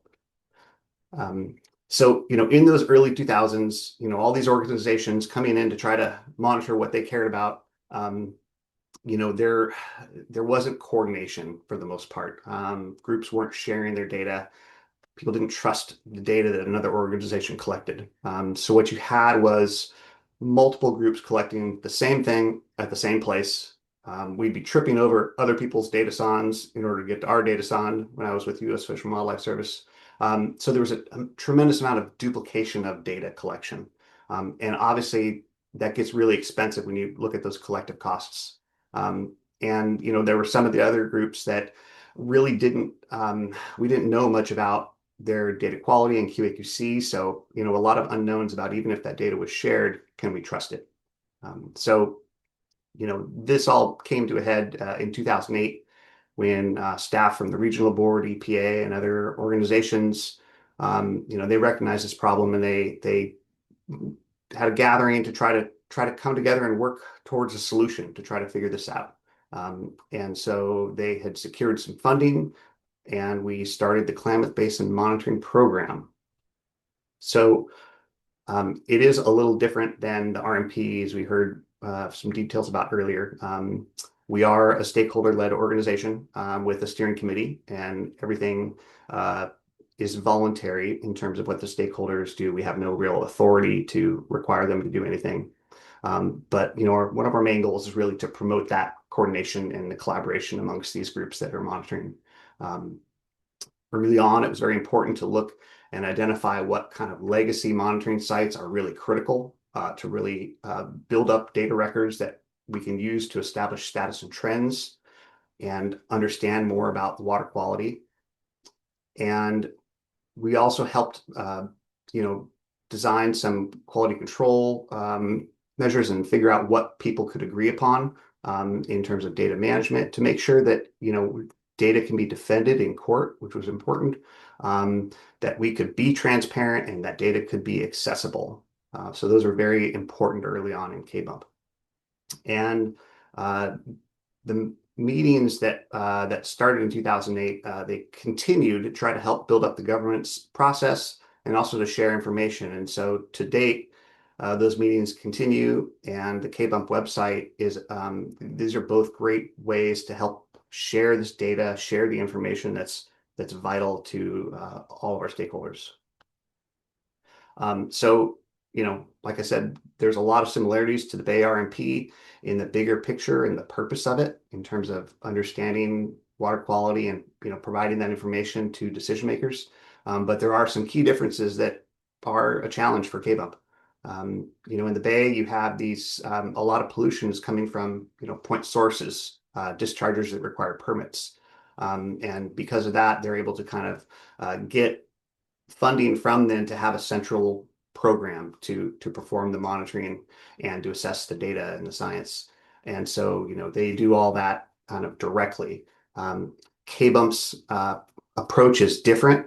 There is very few actual permitted dischargers in the basin. Nearly all the nutrient sources are from non-point sources, so there's no sugar daddy to help pay for all of this. And when KBUMP does get funding, it's for the coordination and collaboration in our work. It's separate from the funding that other groups get to do the monitoring itself. And that's an important point. KBUMP itself does not do the monitoring. It's all of our member organizations that do. They're the ones out there, doing the hard work, working through storms, through very hot days, through fires, etc. So it's important to recognize the work that they do to collect this data. And there is a huge amount of data in the basin. It's incredible for a watershed that is, so remote and so few people in it. The amount of data is pretty wild. And because we are not this centralized program, it's really important to kind of track that data and understand what's being monitored. Because it's just, if we want to be able to, save money on monitoring and be able to understand where to get data or share data, who do we share it with, you have to know all those aspects about what is being collected. So every few years, we basically take a survey of our both KBUMP member organizations, but also other stakeholders, and ask for their monitoring metadata. So this is information about who collected data, what type of data were you collecting, where were you collecting it, what season were you collecting it in, how frequently do you collect that data. It's a very thorough and admittedly painful spreadsheet that we have them fill out. We dial into 67 different parameters that includes, stations for flow data or weather stations. And because of the interconnectedness with water quality and fisheries management, we also capture a lot of information about fisheries too. So it's a very broad assessment of monitoring in the basin. And we did get responses from 35 different organizations for the 2024 monitoring season. And when I said vast amounts of data before, there are almost 1,300 unique stations between all these organizations. So, the amount of data is just massive in scale. But this effort's important because it helps us summarize what is being collected. And we put all that information into both an interactive map, which is on the KBUMP website, and as well as we publish an Excel file that you can go in and you can use Excel's features of sorting and filtering to help dial into what you're interested in. Is it a specific creek or river? Is it a particular parameter? What a certain organization is collecting? So it's a very useful way that's very complementary to the interactive map. Something else KBUMP did somewhat early on was, try to understand what were the management questions, what were the big five, is what we ended up on. Understanding baseline trends. What's water quality in relation to the beneficial uses, and is it supported? And then climate change, what are the impacts on water quality there? And then looking at regulatory actions and land and water management, how do that affect water quality itself? And so those questions were addressed collectively by KBUMP members early on in terms of answering those questions for each of the sub-basins in the Klamath. So, the main tributaries and then different sections of the main stem Klamath itself. And so that's very helpful in terms of guiding some of the early monitoring and making sure we're prioritizing the right parameters in the right places. Getting back to, data quality, KBUMP did develop its own QAP, and that was meant to kind of partly be a resource for each of the entities to develop theirs, or they can rely on our QAP. But the main goal is to make sure that everyone is meeting a certain standard for data quality, which obviously is critical for data sharing and use by others. So that was a really important step there, just to getting everyone on the same page. And some of those groups will exceed that data quality, but we just wanted to make sure there was a floor for people that they could trust that data. But like the actual monitoring, all the quality control is really the responsibility of these organizations that are doing the monitoring itself.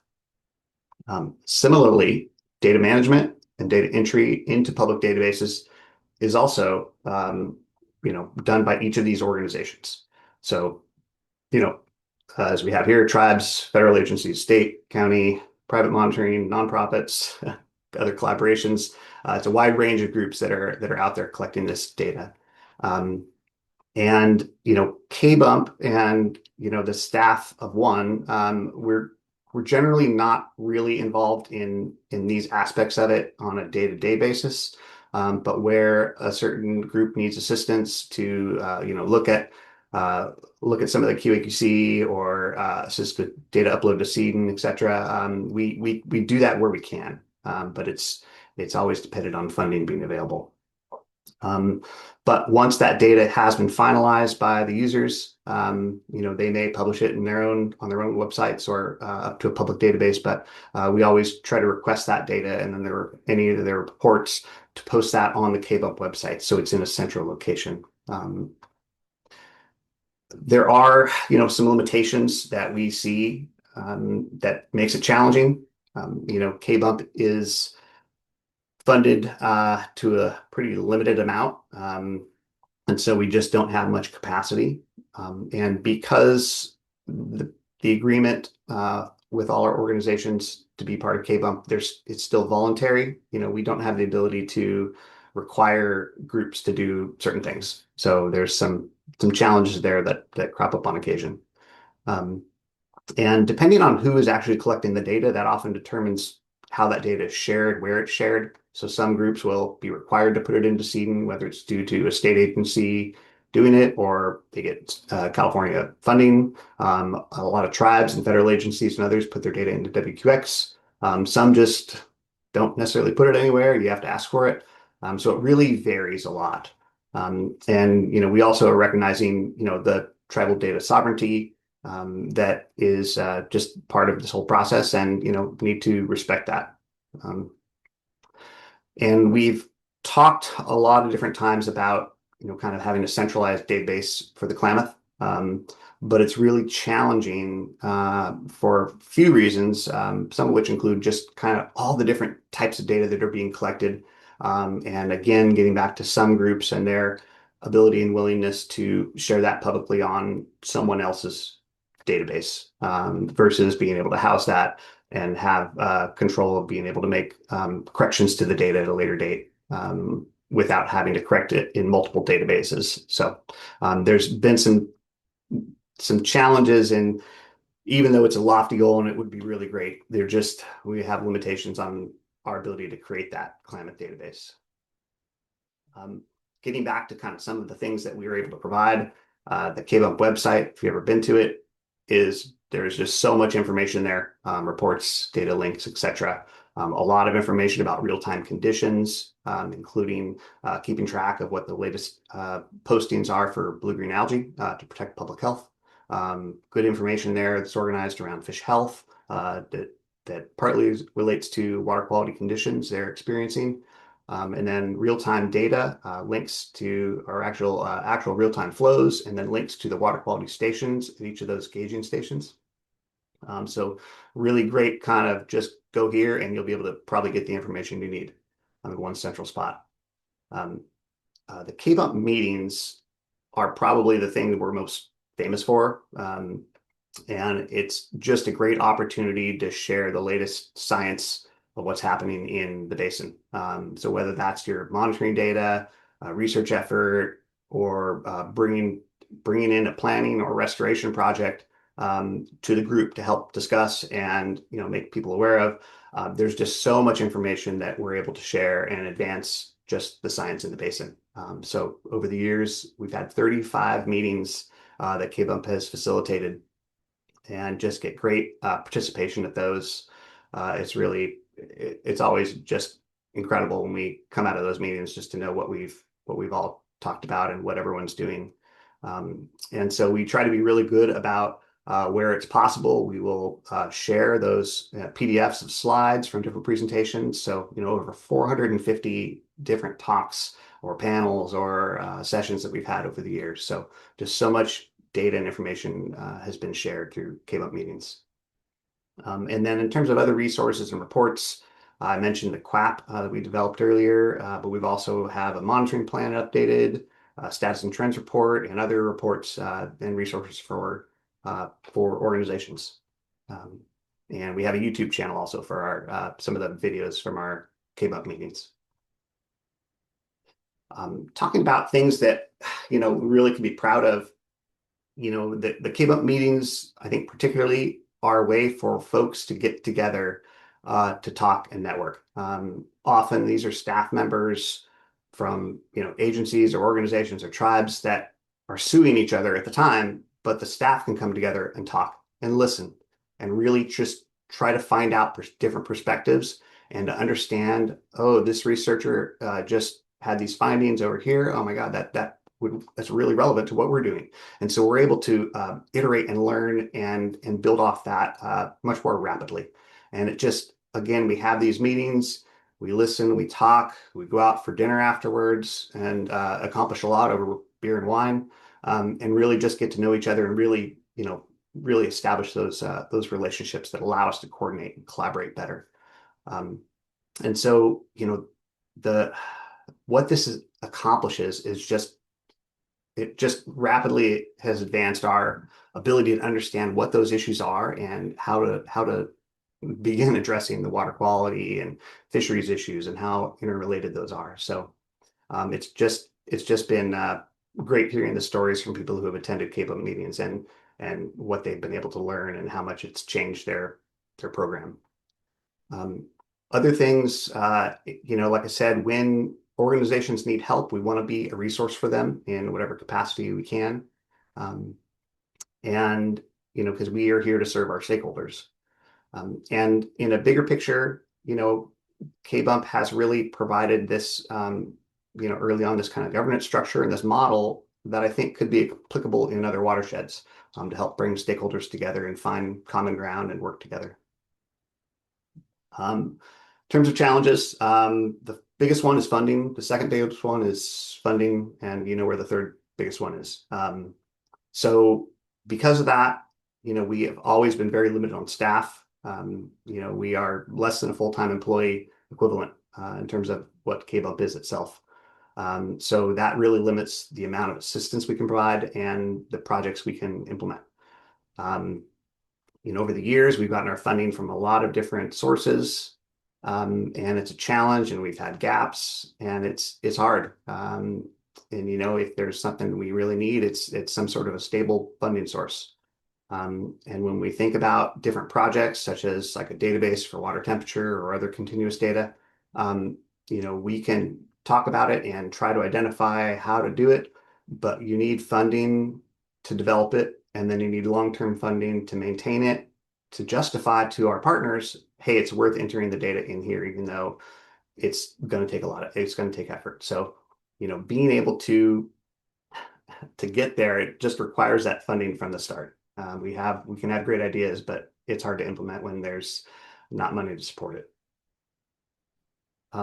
When I kind of think about where we're here today, things that would be great to have, if there were more state level funding for groups like ours that bring stakeholders together and address their specific water quality issues in their watershed, I think that'd be great. I'm kind of repeating a little bit of what Allison was mentioning earlier. So I think that I didn't pull from her slides, but I think it rings true that this is probably important for other groups as well.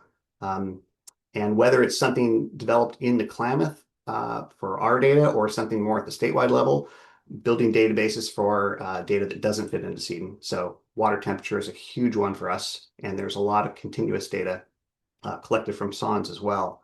So being able to have some central location for that information is just critical. That is one of our biggest gaps. And then building off that, I know there's been a lot of advancement of late, but having queries and other data visualization tools to help kind of standardize and automate the analysis of that data, and then be able to provide managers and policymakers that science, that good data to help back up their decisions on how they take care of the watershed. So those things are on our Christmas list to a degree, but out of our control.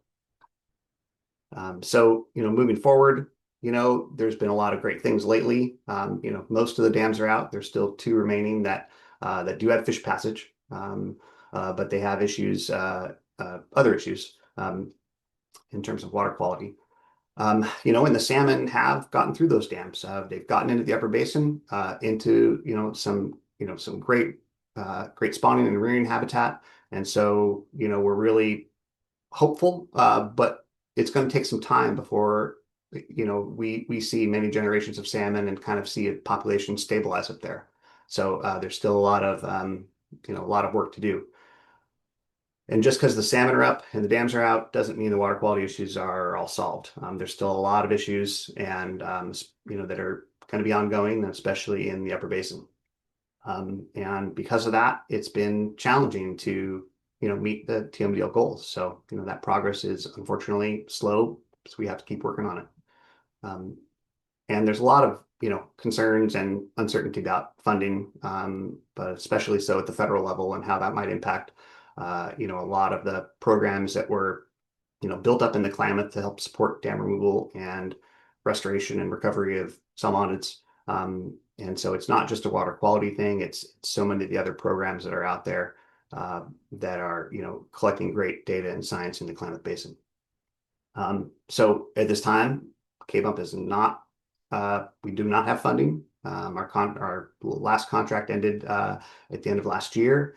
And so while we have a proposal in and are hopeful about it, this is just one of those challenges that we have to face as a small organization.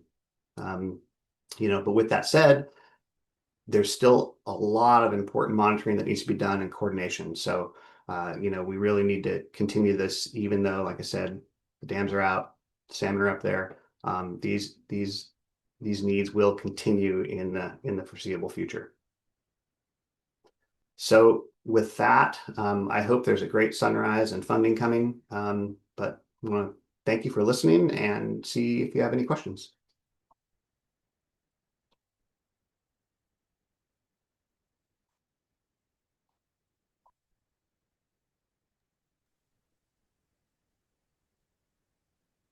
Great presentation, Randy. Thanks. Any questions? Questions for Randy? Do I see a hand up? Greg. Yeah. Yes, Hi, Greg. Randy. Thanks. Good to see you. I'm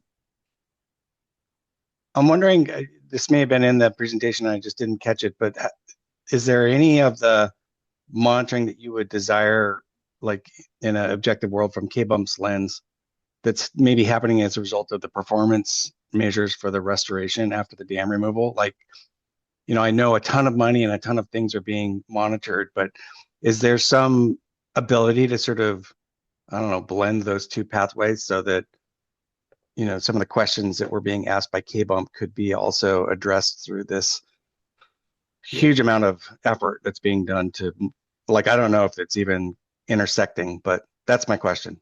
Yeah, no, that's a great question. There are a lot of connections between, kind of a lot of the legacy and long-term monitoring that's been happening, and then the monitoring that was required for dam removal, and is still ongoing.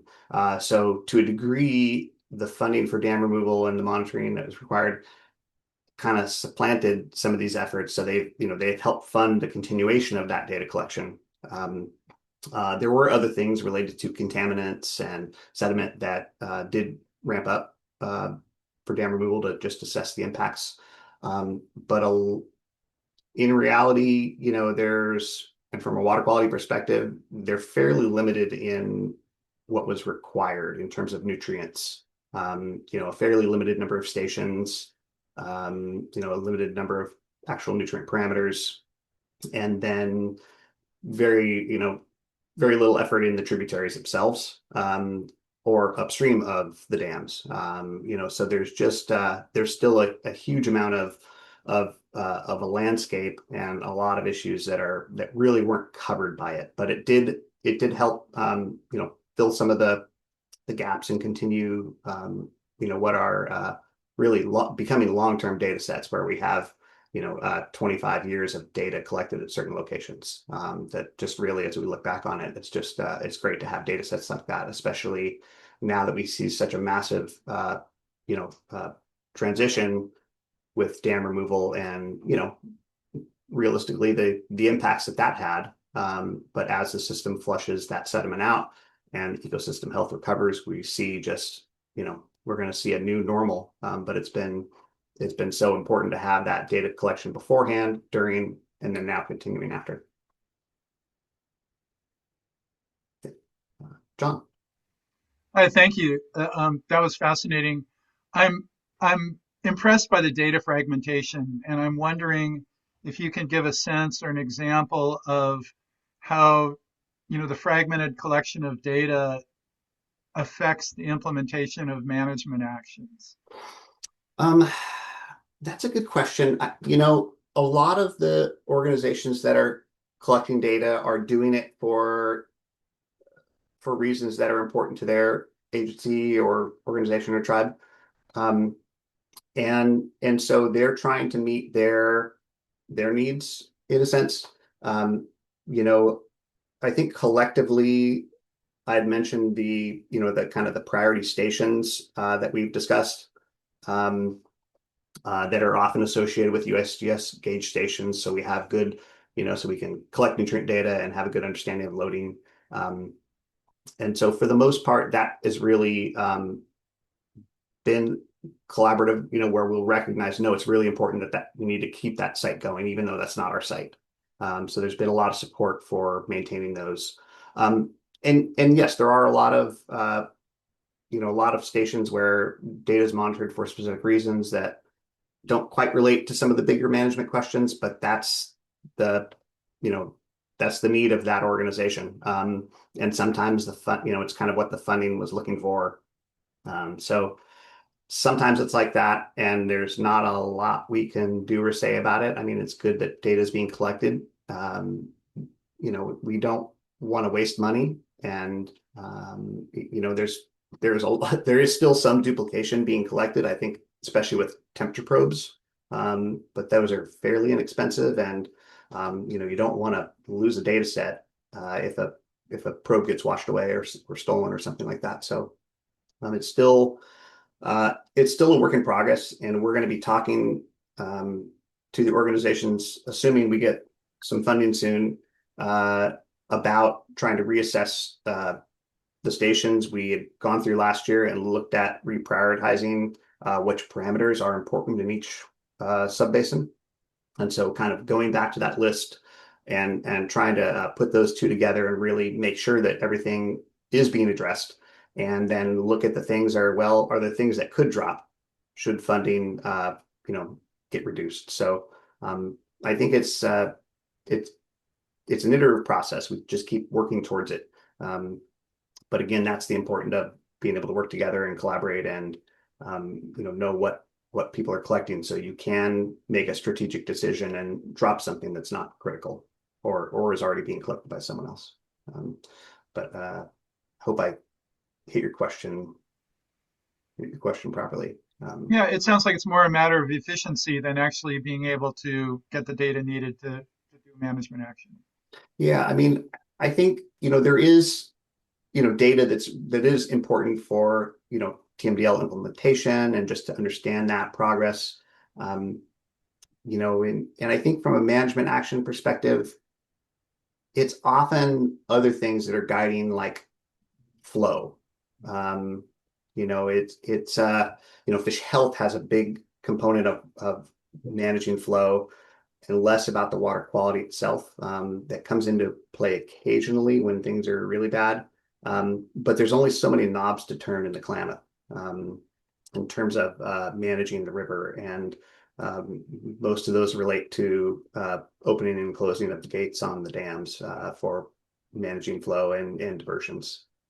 So there's kind of limited opportunities in a sense. I think a lot of the monitoring data can help us inform us of where to prioritize restoration, and then how is that restoration effective. So that's really important.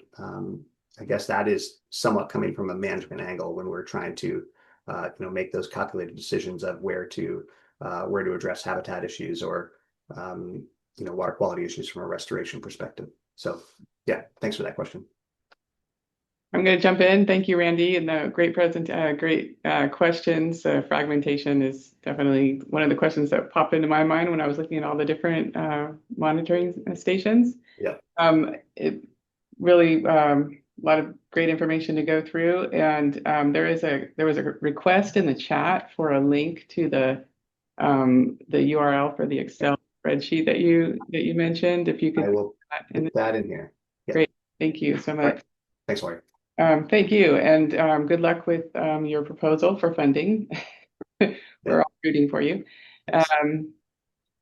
And I'm going to, so let's move on to our next item. I see Melissa Turner is here. I gave you, we're going to hear an update on the Delta RMP. So going back down south a little bit more, but sort of the neighbor of the San Francisco Bay. So I'll turn it over. Looks like you can share your slides, so I'll just turn it over to you. Thank you, Melissa. Great, thank you. Hold on, let me just get myself oriented. And you can see my slides fine, presenter mode. Always trying to make sure. Yeah, looks good. Great, thank you. I'm very sad I didn't get to hear a lot of the other presentations. I was in another DRMP meeting, and it just seems to be a week of meetings. But so normally I'd be able to say, oh, this is very similar to so-and-so's presentation, but I can't. I'm really sorry I missed them. But anyways, I want to introduce myself as Melissa Turner. I'm the Delta Regional Monitoring Program Manager. And going to start with a background and overview. It's going to be pretty high level. The DRMP has been around. It was initiated in 2008. It was actually formed in 2012 under kind of the Central Valley Regional Water Board. And the area that is really being focused on is the legal delta, which I'm sure you all are very familiar with, but also all the tributaries. So when I talk about the stakeholders that are involved in the Delta Regional Monitoring Program, it goes beyond just our legal delta and includes like agricultural coalition cities and counties that extend out into the tributaries, both north, east, and south. And so this is just, again, a slide to orient you on what we're talking about in the Delta. And when the DRMP was formed, they came up with a mission, which is the same mission we have today, which is to better inform decisions on protecting and restoring beneficial uses of water by producing objective and cost-effective scientific information critical to understanding regional water quality conditions and trends in the Delta. I don't think this is very far off from many of the missions maybe of other RMPs, which is really how do we collect the right data the right way in the most cost-effective manner, where we're filling data gaps where we need to. And so we all know monitoring is costly, data management is costly, and a lot of these efforts are centered on making sure, we're collecting the right data and we're able to use it in the right way. Our primary goals: coordination, coordination, coordination. I will say coordination a lot. Coordination and collaboration are favorite C words. But one of the primary goals has always been around, which is Delta-wide monitoring, or coordination with Delta-wide monitoring, reporting, and assessment of Delta-wide water quality, and then tracking and documenting effectiveness of beneficial use protection and restoration efforts. Our objectives feed into these primary goals. We look to improve efficiencies of water quality data collection as well as water quality data management. So again, reducing redundancies, having standardization, getting data to the public, but making sure that data is of a high quality. We have an objective of generating products that inform and educate the public, agencies, and decision makers.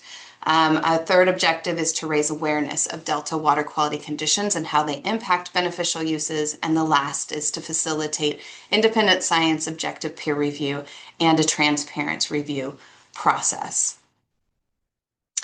Our organization has shifted over the years. I mentioned that in 2012 is where it was really implemented. At that time, it was under ASC, Joint Powers Authority, and really directed by a regional board with some funding from regional board there too. And then with the permittees, which are the dischargers that pay into the RMP, we used to have this just under a steering committee under that organization. In 2019, there was a shift to look into other models for governance. And this is ultimately the outcome of that effort, which this governance structure started in 2021 when there was a new governance document developed, policy and procedures and charter, that then went to the regional board for approval. So now we have a Delta Regional Monitoring Program nonprofit, which is made up of the dischargers that pay into the program. So these are all members of the nonprofit. They pay their dues directly there, and then we help to connect that over to regional boards so they understand where that those fees are being paid, and make that sure there's that connection over to permits. So there's a board of directors, which is represented by the different discharger groups. We have stormwater, we have we do have some coordinated monitoring, like with DWR. We've got agriculture. We've got POTWs, right? So we have a various types of dischargers that are part of the RMP that make up the board of directors. And under the board of directors, we have committees of the board.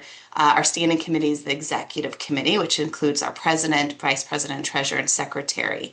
And then if you see over to the right, the program manager, that is myself, and then program administrator, which is one of my staff who helps. We have a couple staff that help to run the program, but we report in based on the direction from the board of directors, which can sometimes come through the executive committee.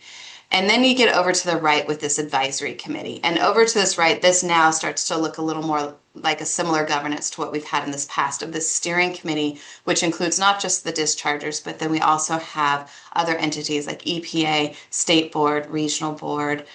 So those that are not necessarily paying in from a discharger component, but they are involved in the direction and recommendations for where the DRMP should be focused and how we should be doing our monitoring and our data collection. So under the steering committee, we have multiple technical advisory committees, including, and this also reflects our monitoring sector. So we have mercury, current use pesticides and aquatic toxicity. We have this toxicity identification evaluation, which is a separate committee, but it is tied to the current use pesticides and aquatic toxicity. It gets implemented when we have an event where there's a sample that is toxic to a certain level, and then the TIE group gets kind of crowd together and helps make some decisions. We also have another monitoring sector of constituents of emerging concern, and then nutrients. And then our last technical committee is focused on data management. So under each of these monitoring sectors, we deal with data management. And at the very end, I'll talk about our data management plan. But we have a separate committee that is focused on, making sure we have consistency across all of our monitoring programs in the DRMP, and they are the ones that we work through that committee to develop our data management plan and any changes to that data management plan. This is not an all-inclusive list of who's involved, but it's always nice to see pretty pictures of logos. And so we do have a lot of cities, counties. Like I said, we have the stormwater groups that are part of this. We have POTWs. We do have, we coordinate with the Inter-Ecological Program, the Delta Science Program, State Board, Regional Board, USGS. So we have a lot of groups that are participating either just on the board of directors all the way down into our steering committee. And there's a lot that are missing, so it's my new goal to fill this in with all of our logos.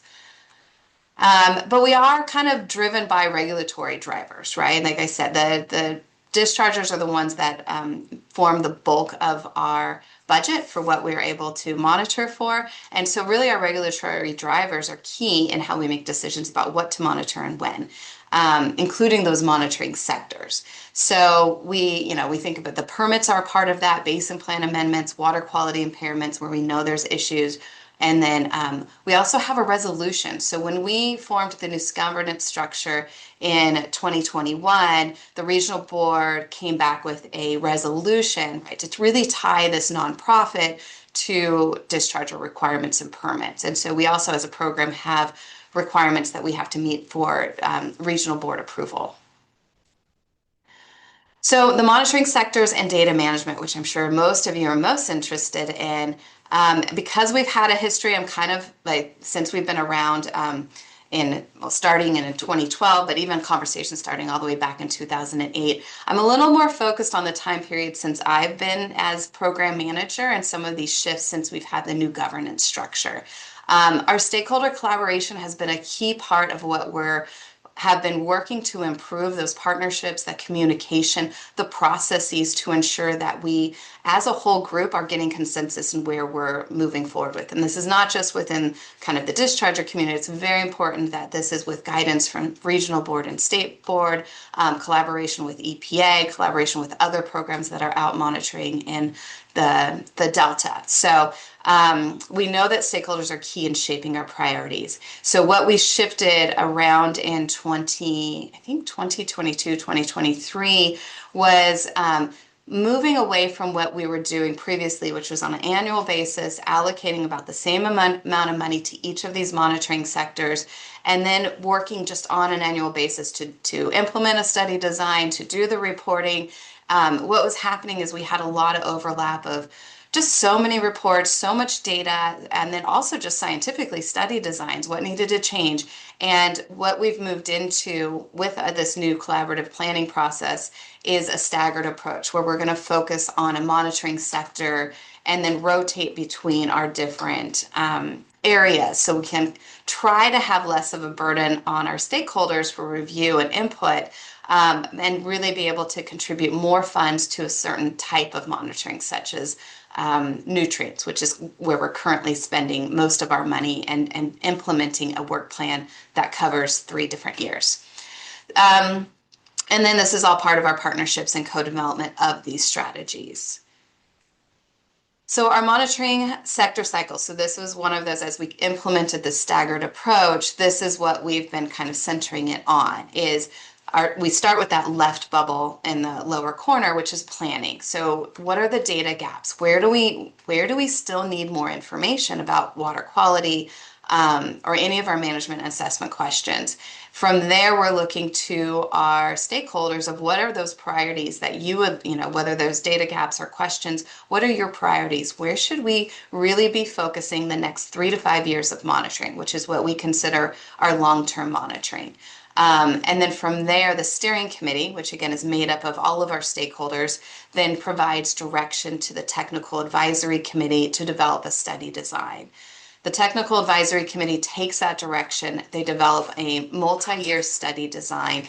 Within it, it has the hypothesis. It has all of the, where are we going to monitor? When are we going to monitor? What are we going to monitor for? What are our data quality objectives associated with this? And it's really setting ourselves up with a very detailed plan that is not quite a full QAPP, but it's bringing in a lot of that information that will feed into the QAPP, that will then go to the regional board and state board for approval. So that multi-year study design comes back from the TAC and it goes to the steering committee for recommendation for approval by the board of directors.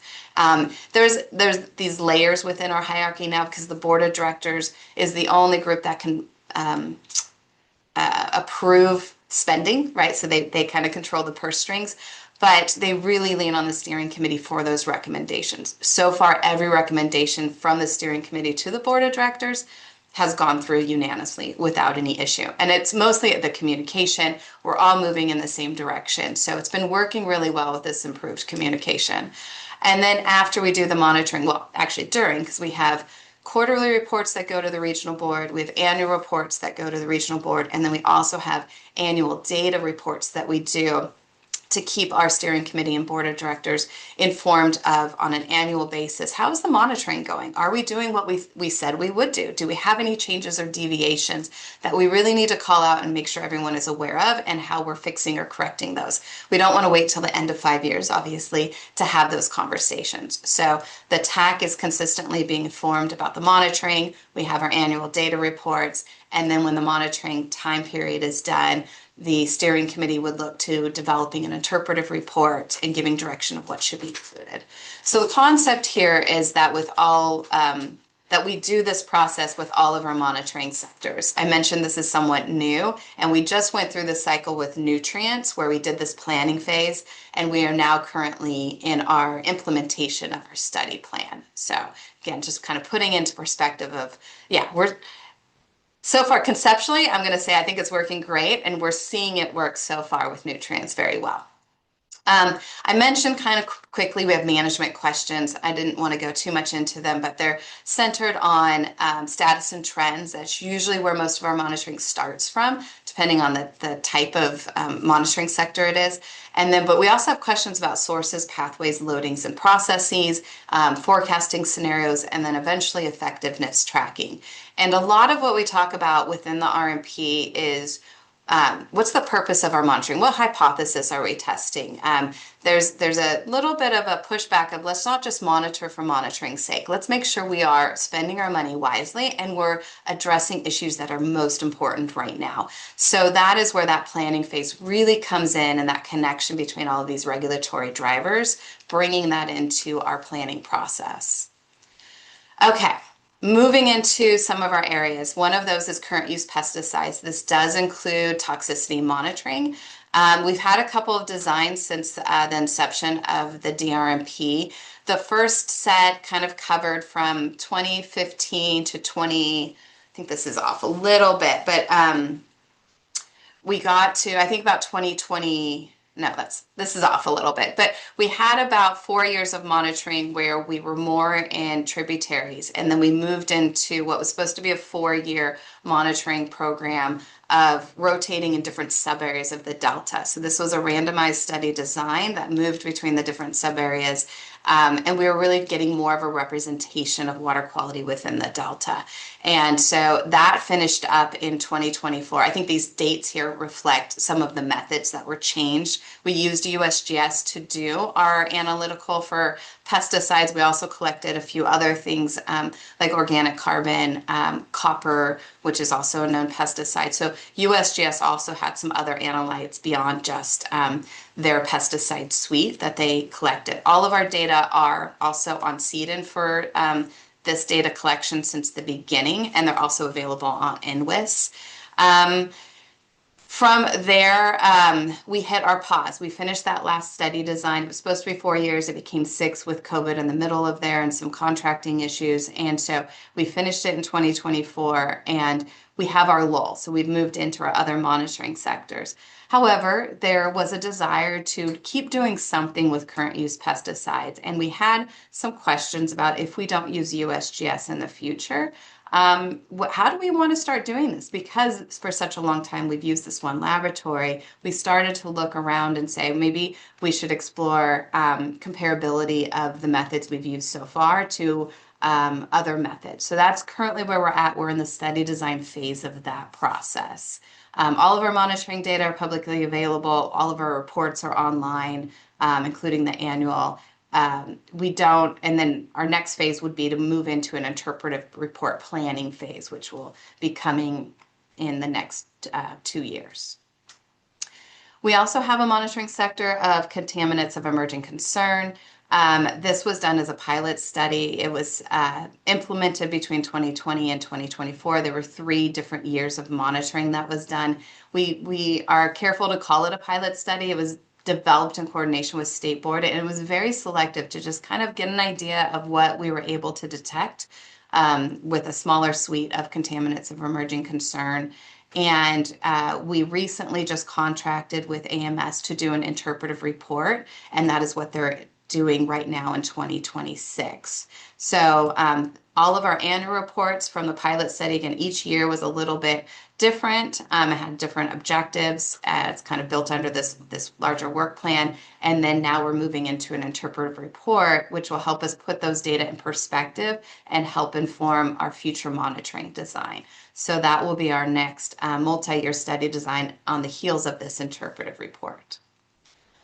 Nutrients is the one that I said we're working on right now. We have a nutrient reduction bioassay, which is funded. It was intended to start this year last year in 2025.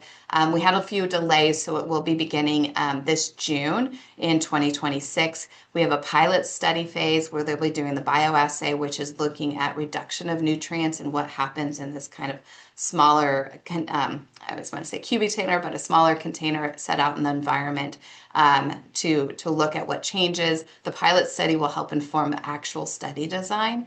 And then we also have biogeochemical modeling done by SFEI and RMA, where we've continued to fund those open source modeling efforts to help understand management scenarios and how they affect nutrients within the delta. So those two processes are happening right now. I just have on here some other things that we've helped fund, which included some discrete study designs for cyanotoxin monitoring in the delta, USGS efforts with the mapping surveys, the Sacramento River nutrient change study, which was a big effort. We did contribute some funds to that. And then the chlorophyll intercalibration study, which again, we just helped contribute some funds to these other efforts over the year. There's been a lot of reports that have come out of this. Early on, there was a big effort to understand all of the nutrient information out there. So that was a lot of where the RMP funds and efforts went to. This was under some work with SFEI and ASC at the time. And then a lot of USGS publications as well that have come out with some funding from the RMP. I'm going a little fast because I think I'm taking too much time. The nutrients timeline, I'll just skip over this because I went through it already. The last one is our mercury. So our mercury monitoring happened between 2016 to 2022. There were some small changes in the study design with frequency, but the intent of our mercury monitoring at that time was really to inform the TMDL.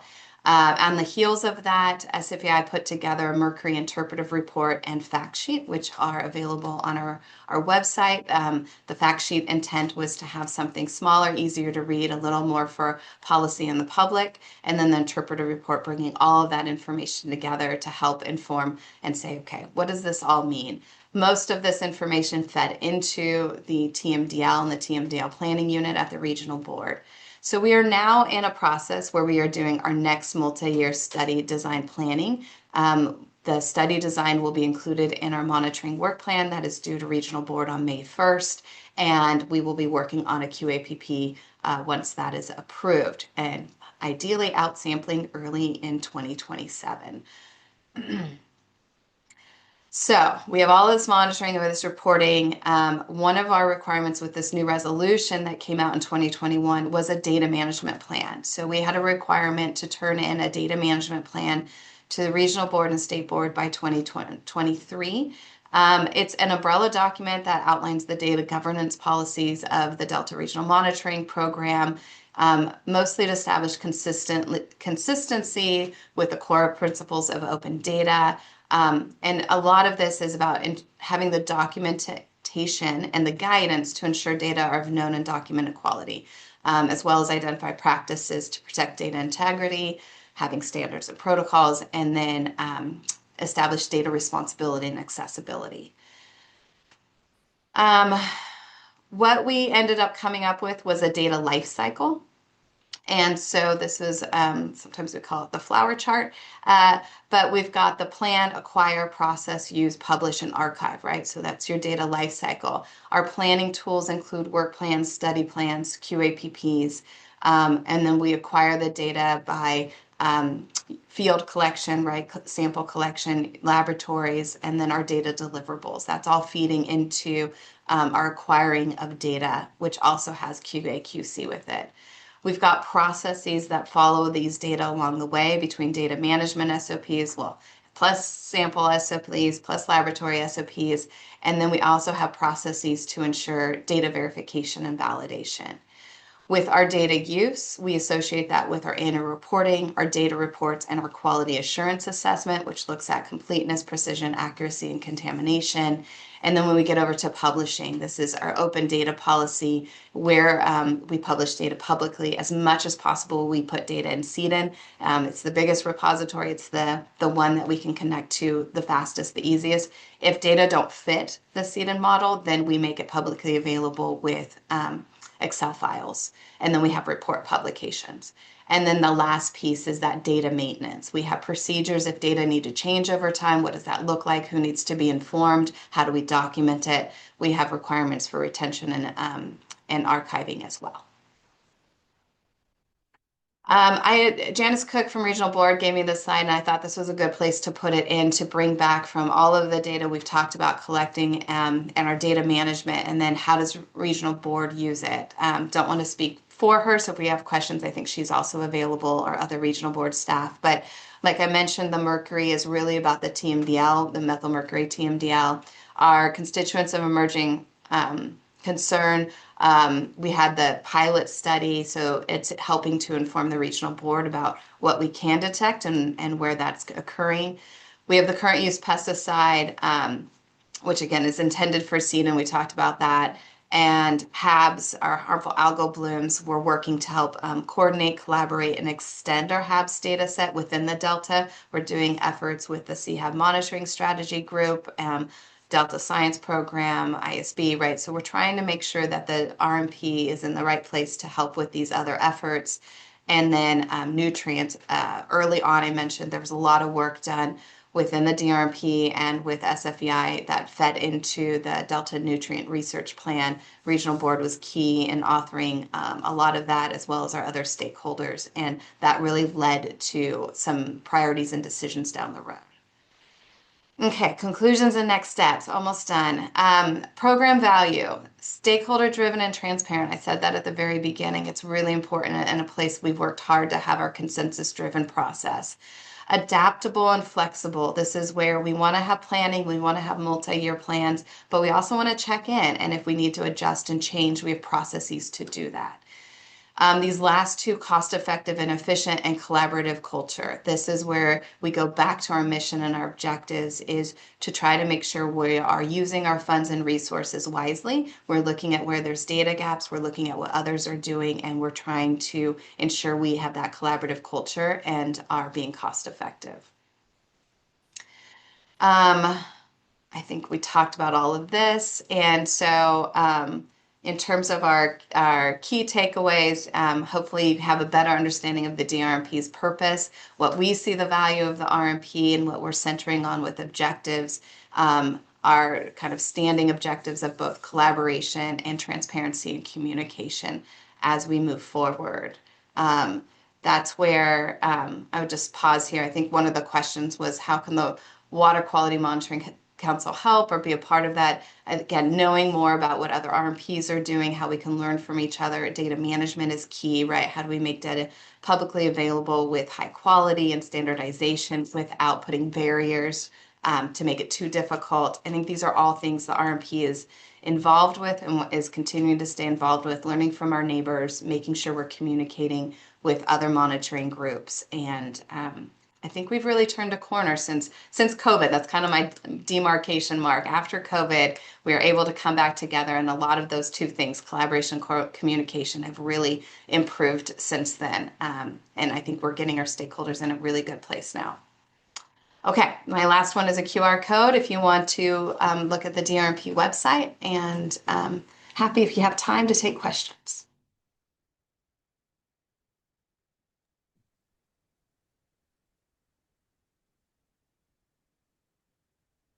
It's a great presentation, Melissa. Enjoyed hearing a lot of it. I haven't, not too familiar with the Delta Regional Monitoring Program, so nice overview. Really appreciate it. I think one of the benefits of going right before lunch is that you might not have a lot of questions. That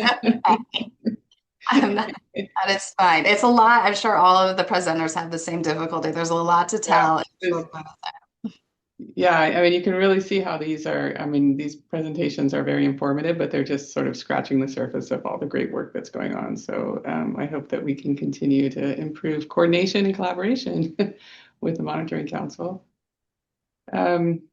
Any questions for Melissa before we break for lunch? Okay, I think the energy is getting towards wanting to eat lunch. And I have learned how to share slides again with this new configuration. So I'm going to go ahead and have us break for lunch. We'll come back at 1 p.m. and we'll have a couple of presentations about regional monitoring programs in Southern California. So looking forward to that. Talk to you guys soon. Thank you. Thanks. Thank you.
Okay, everybody, we're going to start coming back from lunch.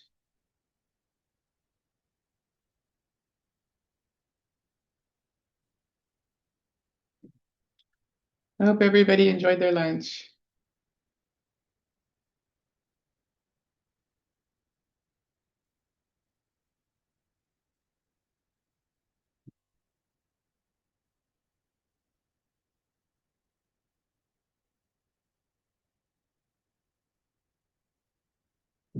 Great, I see people coming back. Awesome. So our next item, we have one more presentation, and it's sort of a double duty. We're going to hear about two different monitoring programs in Southern California. And I see Alvina, you're online. Good to see you. We're going to hear a presentation from Alvina Mejinto from the Southern California Coastal Water Research Project, or SCWRP. She's going to cover the Southern California BITE Regional Monitoring Program and the Stormwater Monitoring Coalition. And it looks like you've also are able to share your screen, so that's great. I will go ahead and turn it over to you. Thanks, Alvina. All right. Can you hear me well? Yes. Thank you. Hi, everybody. So thanks for the introduction, Laurie. So I'm Alvina Meinto, head of the toxicology department at SCWRP, and also a regional monitoring coordinator. As Laurie said, I'm going to talk about two programs, our marine and stream monitoring programs. And I'm going to start by the Southern California BITE, which the region is, for Southern California, somewhat unique in terms of the challenges. We're talking 28 million people, 4 large wastewater and 4 large flood control districts, and many different small POTW and municipalities. We also have the largest commercial ports in North America, some oil platforms, so a lot of contaminations in this Southern California BITE. The Southern California BITE Regional Monitoring Program started back in 1994, and it's an integrated, coordinated effort that's run on a 5-year cycle. What we mean by coordinated is that each agency collects a small amount of samples for a small number of sites, or do a small number of measurements, but altogether we're able to collect tens of thousands of data sets across thousands of square miles along this region. Our model allows us to address the big pictures, but also provide context for local data sets from the local discharge. The aim is to answer key questions relevant to managers associated with pollution, aquatic health, so status and trends, but also address success of management actions. We've been successful in that it uses a mix of regulatory trade-off, where some of our agencies participating in BITE is part of their monitoring requirements, but we also show some flexibility in addressing new questions, using new methods, and that's allowed us to attract academic partners. So we have a very broad participation. It started with about 16 agencies. We're now well over 100, very close to 150 different from the different sectors. So a lot of coordination, but what's really helpful in doing that is it forces us to have balanced conversation and identify needs that are common to all those different sectors. The key monitoring question, just like the programs we've heard in the morning, are centered around extent and magnitude. So how much, how widespread is it within the Southern California BITE? We are interested in trends over time, and we've been able to do that since 1994 now. We have data since 1994. And we're also looking at impacts. One of the key components has been bioaccumulation of sediment-associated contaminants, and we are branching this. The core design is around stratified probabilistic design. What that means is that the region is divided in different strata, and we are randomly selecting same number of sites within each of those strata to ensure that we have an unbiased selection of sites. We target on for each cycle about 300 different sites for sediments and aquatic organisms. The numbers are different for some of the other non-core elements, if I can say that. One unique feature of our program is our quality assurance plan. and starting with our intercalibration exercise. As I said, we have 150 different agencies. Many of them are either sampling or testing. And so before we even share any of those samples, every single agency that is going to be testing sample goes through an intercalibration for whatever stressor indicator they measure. This allows everybody to understand the comparability amongst the different groups, but also help bring on board those who may not meet the comparability and the data quality criteria that we have. We measure a variety of indicators. Sediment, of course, we look at chemicals, toxicity, benthic and fauna. We look at fish, trash, and many more. And overall, this design is aiming to not just look at site-specific assessment, but region, understanding the differences between the different strata, understanding the extent instead of in percent area, and the magnitude. Now, I'm going to take a slightly different turn on describing the program and talk about the evolution of the program. As I said, initially it was all about, and it still is, a big component is sediment quality. And with that is chemistry, toxicity in fauna, but also fish health and trash. That's been part of the BITE program since the beginning. And over the year, we have evolved. And what I mean by evolve is we've not just changed, we've added new components. So the graph that you see in front of you are the elements that we've added. There's a couple that we have dropped, like the seabird bioaccumulation, but every single one that you have on those charts, we are actually doing them in this current BITE cycle. So from sediment to microbes to water quality, looking at legacy and emerging contaminants, eutrophication, ocean acidification, submerged aquatic vegetation. So a lot of people, a lot of samples, and a lot of data. This is really what our sampling looks like. We often have questions of why sample only once every 5 years. It's a lot of data analysis and data to go through. But what I want to talk about is how we evolve with a little bit more of an example through the bioaccumulation. What we've done over the years is look at bioaccumulation through different lenses, looking at different habitats, different species, different chemicals, but also contextualizing the data based on the needs of managers. Initially, this started with working with flatfish, so catching, using the fish that were collected in the trawls, to looking at pelagic fish, edible tissue of sport fish, seabird, and now bivalve. And so I want to show you a little bit of data to see how the key information that we've been able to extract through these flexible study design involving of the questions. The first questions to 30, 40, 50, many years ago were understanding how sediment contamination was impacting aquatic life. And so, of course, the first thing that was thought about was looking at flatfish. And they measured DDTs and PCBs, so two legacy contaminants that were a hot topic at the moment. And if you see from the first graph on the left, we did see indeed that DDTs was pervasive in a variety of species. The graph I'm showing you is for the sand dab, and there was a good correlation between the sample concentration and the sediment concentration. The next BITE cycle in 2003 looked at pelagic organisms, so fish like anchovy and sardine, but also squid. And the main message was similar to 98. There are species differences, but amongst the DDTs, PCBs, and other like chlordanes compounds, DDT remained the one that had the most pervasive contamination, with levels that pointed to potential risks to predators like seabirds and mammals. This prompted the next committee in 2013 to revise their study design to still look at extended magnitude, but in seabird, understanding how that risk actually translated to those predators. And they looked at different species, looking at the eggs specifically. Without any surprise, they detected most of the chemicals, and they had expanded by then, not just DDTs and PCBs, but looking at, I guess, emerging contaminants at the time, like PBDEs, but also some trace metals like mercury and arsenic.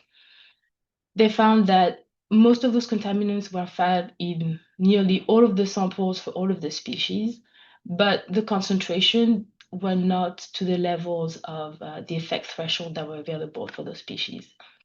So even though those were very interesting findings, they did not have a lot of traction in terms of the management community and what they could do in terms of actions. But something that started to become an increasing topic of interest in the region was recreationally harvested or collected seafood and impacts on human health. And so the program added in 2008 sportfish, and that was measuring legacy contaminant, but also now looking at a variety of emerging contaminants. It's a busy graph that you have on the right, so I'm not expecting you to see all of this. You have here the different species that were collected, but the main thing I want to call your attention to are those red lines. The key takeaway is that of all the constituents that were measured, none of them exceeded the do not consume threshold that were developed by OEHA.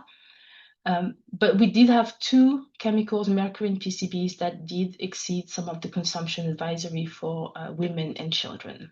So all those data sets were very useful and have been used to generate and support the development of some of the advisory thresholds in the region. By 2023, which is our current cycle, we are continuing bioaccumulation, and we continue to revisit and challenge ourselves to better understand our system. So we're now looking at bivalve, both mussel and oysters, looking at multiple seasons. Typically, our bite sampling is in the summertime. We now have data sets for bioaccumulation in the spring, winter, and fall, fall, yeah. And we are looking at multiple stressors beyond different types of chemical contaminants. DDTs are still there, trace metals and PCBs. We're also adding new emerging contaminants like PFAS, microplastics, and other that we know are of concern in seafood, pathogens, cyanotoxins. Our goal is to continue to evaluate human health risk through consumption, but also looking at it from a relative and a cumulative risk. So refining those questions of impact and bioaccumulation on human health.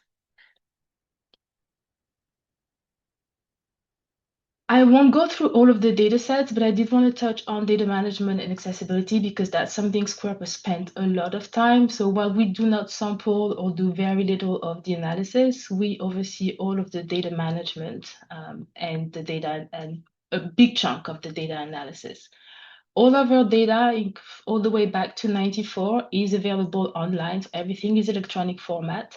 And we've used our data portal for multiple reasons. So starting for all the agencies have the capabilities to submit their data. There is a data checker to make sure that we have the same amount, consistent amount of information from all the agencies.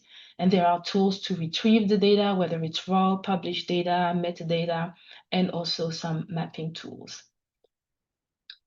Communication is very much built into our program just by the function of having 100 different agencies at the table that participate either on the oversight committee. So for each of the elements that I showed you in the first slide, we do have a oversight committee that oversees and help refine the study design and the question. And then we have technical subcommittees that are really focusing on developing the quality assurance plan, data quality, and the data analysis. All of our bite-related document, work plan, QA plan, and final reports with all of the appendices are available on our website. But we also invest in wanting to communicate that to the managers. And so we develop at the end of each cycle a high-level synthesis report that's 10 to 15 pages.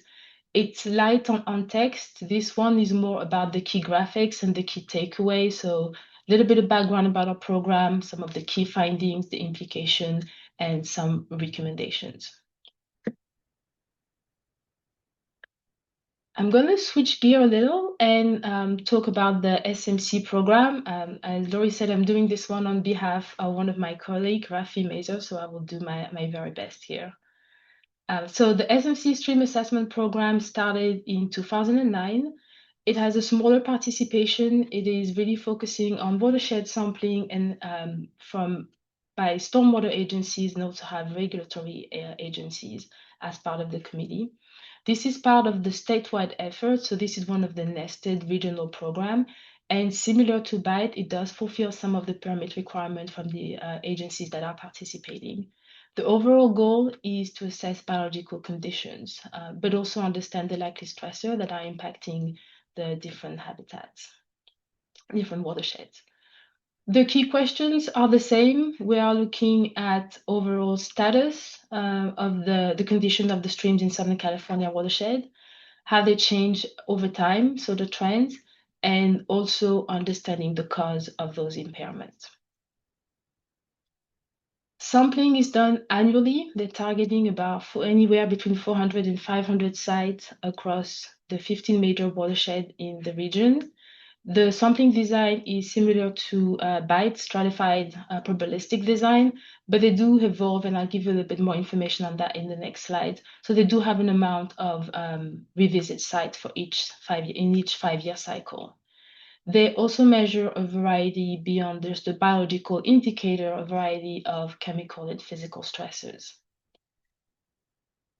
So here are examples of the assessment tools that are being used, and you have those in the presentation in this morning. So the benthic microinvertebrates using the CSCI index, benthic algae using the ASCI index, and riparian condition using the CRAM method. So the goal is that in using those standardized methods, we can then compare statewide the conditions in Southern California compared to the rest of the state. I have on this side the different stressors that are measured routinely, so water quality, water chemistry, hydrology, trash. They have in the very first cycle also looked at toxicity and pesticide, but they discontinued, so they only have data sets for the first cycle, not the subsequent one. The value of this program, as I said in the previous slide, has been to use those standardized methods and provide context for how our habitats are compared to the rest of the state. And so in using these indices, what I'm showing you in this plot is the index score at reference sites across the states, and the two in blue are California. So it allows to calibrate those statewide models and understand what is the actual baseline for California and how we are defining reference sites and grading that towards the impaired conditions. One key evolution of this program is through the design.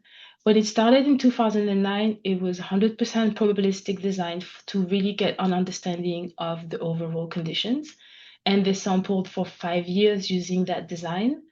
After summarizing those findings, they decided to have about a third of the sites that would be revisited to now address the trend questions.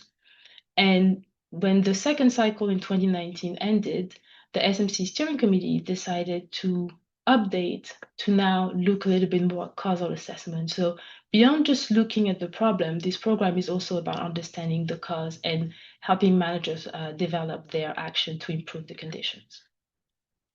Overall, with this program, this map is probably not a surprise to you. We found that most of our streams are not healthy, but the other key message is that the conditions remain stable. So there is a little bit of a silver lining. As I said, the program is focusing, is not just focusing on identifying problems, but really understanding what are the cause. And in continuing with wanting to use and adapt federal or state level tools, they are using rapid screening tool based on the EPA CADIS method, focusing on a couple of stressors to understand what are the likely cause.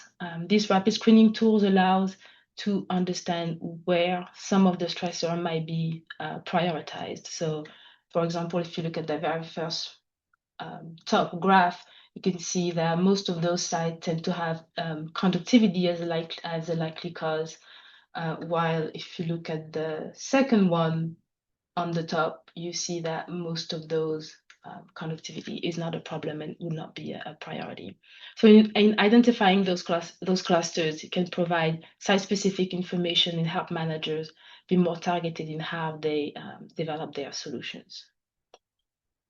The data management and communication is largely for this component of the program is overseen by SQUIRP. And similar to the BITE, everything that is generated is available online, from the work plan, the SOP, to the way the groups are able to submit and verify that the data is conform and have all the required fields, to raw published data and mapping tools. The successes of the program is also the needs you heard, especially in this climate where funding is something that we need. Having multi-sector, multidisciplinary participation allows us to tackle those difficult questions in habitat that have so many different stresses.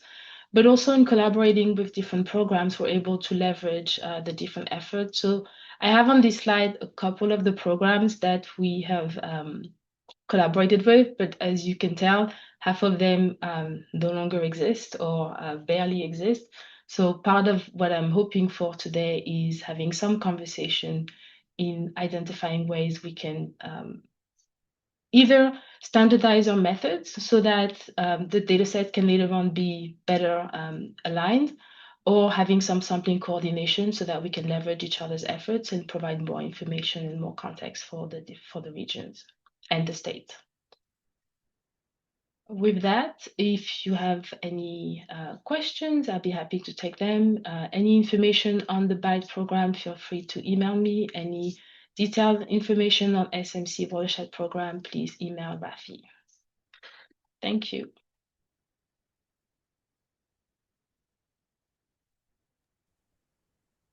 Thank you, Alvina. That was a great presentation. I'm curious, I know I've worked with you in the past on CEC monitoring methods.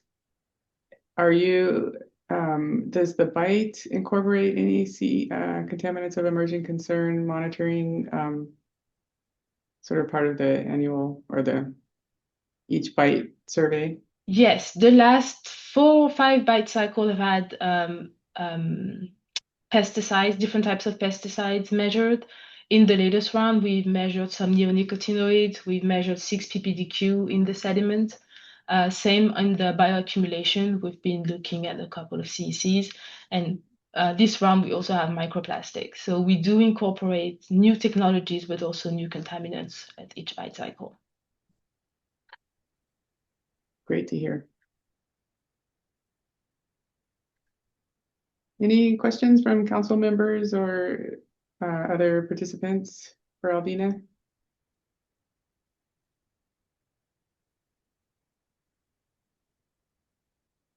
I think they're still at lunch. Yeah. Very quiet.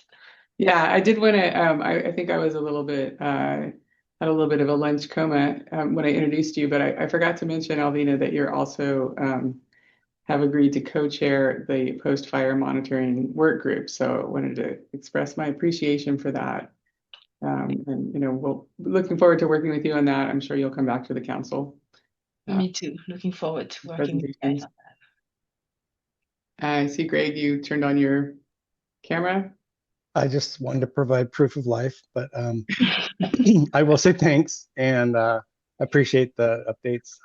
I'm familiar with those 2 particular monitoring programs, so don't have a lot of questions, but I do think it's interesting to note all the different models that we have in our presentation so far and how different some of them are, like the SMC focus on stormwater, but also research driven with their sort of long-term planning horizon, and then, you know, compare that to like the BITE that literally goes back to history in terms of water board and monitoring and partnering in SQUIRP's role. So just interesting models, and these 2 are great. So thanks.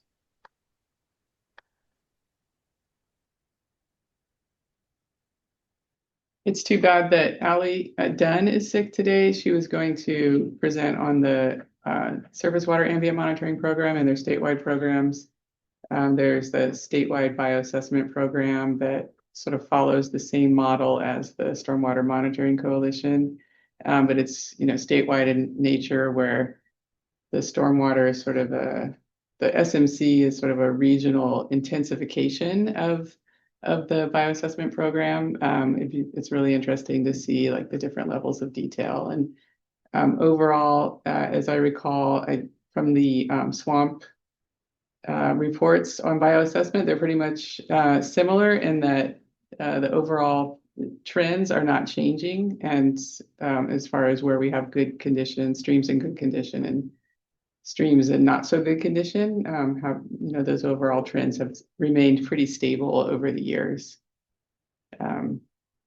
Yeah, the other swamp relatives that I don't know if we had a plan to try to figure out how to hear from, but like Central Coast Ambient Monitoring Program comes to mind. For sure, there was a lot of like swamp intersection with the SFA, RMP, and some of the other things. It'd be interesting to sort of think about how, because swamp is something that is driven out of a state, in this case, a state water board program area. So, how do we do that now, and how could we leverage the extension of management questions and or data collection, knowing that that's the one lever that has the most impact from the state's perspective.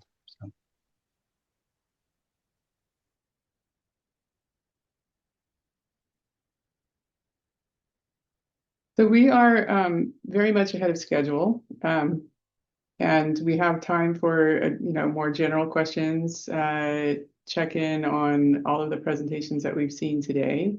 If anybody wanted to share any observations or have questions, we still have a few of our presenters online, and I'm happy to open up the floor to any council members or other participants in the meeting who would like to follow up. We have plenty of time to do that. See, Peter, you turned on your camera.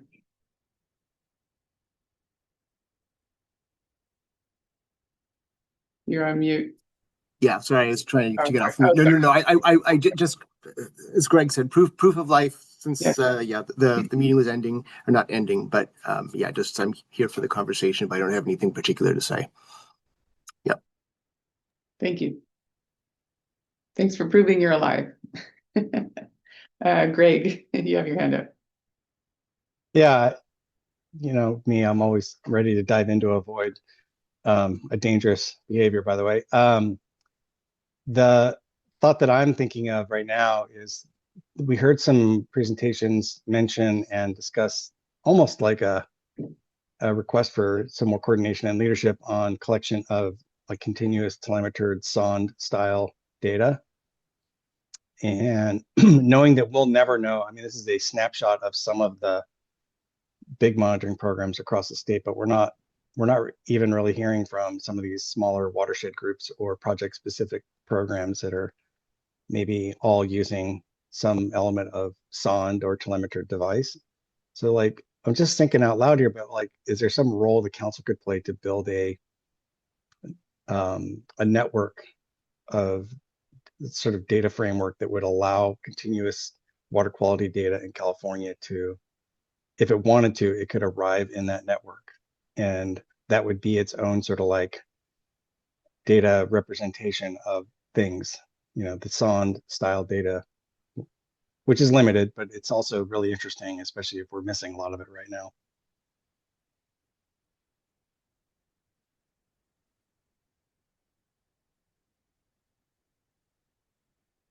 Trying to be provocative for the group.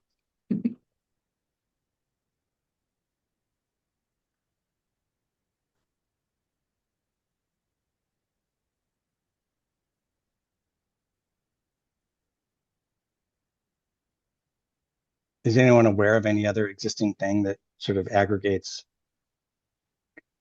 continuous data across different projects? Water quality monitoring data?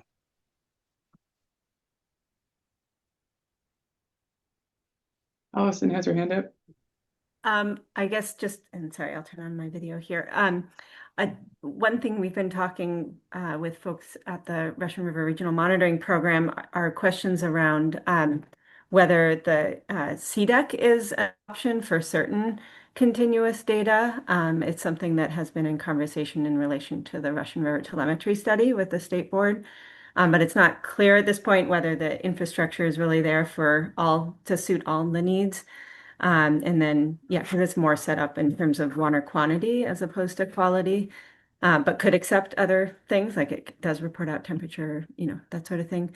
And then I had another thought, but I forgot that.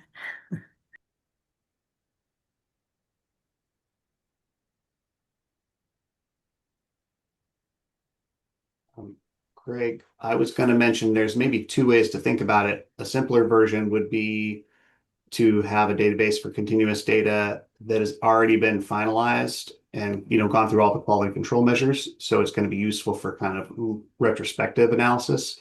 That would probably be much simpler to maintain than something that pulls in data that's live in real time and telemetered. So different uses for those two approaches, but one might be much simpler to implement and easier for people to buy into. But just a thought there. That's super helpful. Yeah, thank you. I forgot about all the drama and stuff associated with provisional data. Oh yeah, it's they can have errors for sure.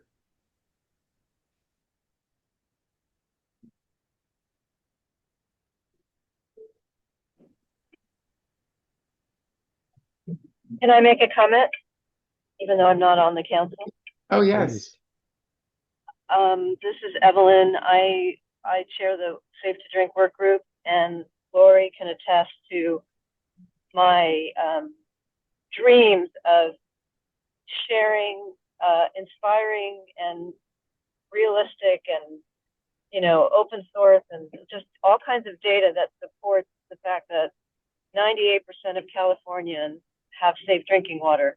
And being able to show this creatively with data seems to be kind of a challenge. Like we're approaching it sort of like from the SAFER program, which is who's trying to support the people that don't have safe access to drinking water. So there has to be, maybe I'm not understanding your question or challenge, Greg, but I'm just putting it out there because showing positive data is a way to use data that informs the public in ways that actually affect them and that's relevant to them. And it might even inspire them and students and teachers to kind of get involved in this whole, quagmire of data, the data universe that's so, huge. And with AI, like kind of hitting us, we have to kind of be preemptive instead of reactive to how data is affecting like AI queries and AI like analysis, because that's going to affect us more than I think we even realize right now. I'm driving or I would be on camera. Those are great points. I see where you're going with those questions, and I agree. I think that is one of the opportunities of bringing in this other kind of data, whether it's continuous monitoring data or even maybe remote sensing data, is we could start to tell the rest of the story about like water quality where we don't go looking for problems necessarily. Because a lot of what we do is we go looking for, we either know there's something happening and we want to find out more about it, or we suspect there's something and we set up monitoring to look for the problem. But we don't look at the rest of the state's water quality questions with, because mostly a priority thing. We're like a triage. I think of us, our organizations, all of us together think very much like triage in a urgent care emergency room kind of a scenario where we have to deal with the biggest, worst cases first because we have such limited resources. But I do think we're at a transition point in society where the technology help can come. I mean, it could hurt also. I think, there's a lot of examples where AI is already performing like negative disruptive behavior in some of our stuff, comment processes and things like that, public engagement. So we should get ahead of it. But it does take, it takes resources. Just like planning these meetings, like we have limited resources to actually put from staff time on organizing something. And we don't have a lot of money right now sitting around for contracting. So this would be an area that we would need to look for that help, I think. Mad respect. I mean, I wish I could help, more instead of just talking in a meeting like this. But I mean, I know just like with water quality reports, like there's data there that I don't know if it could be harnessed in a way that supports, the collective, compliance standards that we have a lot to be proud of. So I don't know if even doing something like that is prohibitively, costly, like with manpower and anything, but just wanted to bring that up. I think it's great. And I think we should think about a pilot. That's usually what we do first when it's something overwhelming, but cool, is we think about what can we do to pilot the idea and then scale it from there. So we can talk offline and maybe include others if they want to join in a conversation. They would sort of, pilot maybe a watershed or a set of watersheds that have enough data collection happening that we're not aware of, or we're aware of the data collection, but not the details of the data. And that answers some of these larger questions and represents the state in terms of source water protection, beneficial uses that are important, people walking their dogs near water bodies, swimming in them, perhaps, things like that. So I think that would be interesting to start looking at as a council, like a future path. Thank you, because part of the council's mandate is to share information to the public, not just for policy wonks like all of us, but to making this information, accessible to the public, which they always feel disenfranchised. And I just hope we can do like even a better job than what we're doing. So thank you. Yeah, I 100% appreciate you bringing that up. And then with regards to the chat, Allison, I think Seeding 2.0 is a potential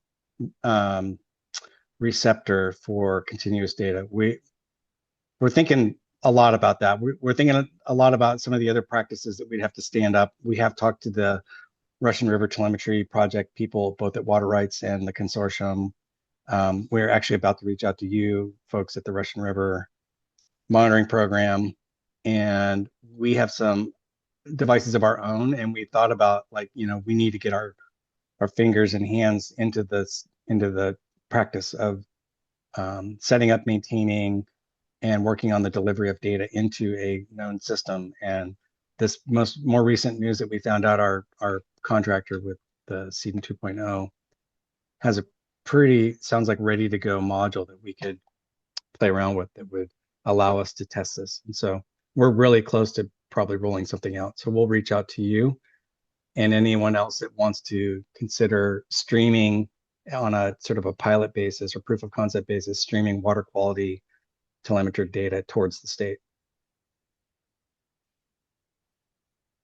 And we'll deal with the provisional sharing framework stuff. We'll call it provisional. So this is, if I'm understanding this correctly, this is a possible sort of new module in Seeding 2.0. Yeah, from what I understand is it's not super hard to deploy on the technology side. Cool. So, but I could be wrong about that. We'll find out as we get farther down the road. I think the 90% of the work is going to be OEMA and others building up some protocols and data governance and things like that that allow everyone to feel comfortable with what we're proposing to do, and then finding willing partners, including our own potential staff, putting devices in existing structures. There's an advantage to using a place like the Russian River because there's already an infrastructure in place that allows us to literally either not even put a sonde there, but add a new sonde, and the rest of the infrastructure to stream somewhere is pretty much already there.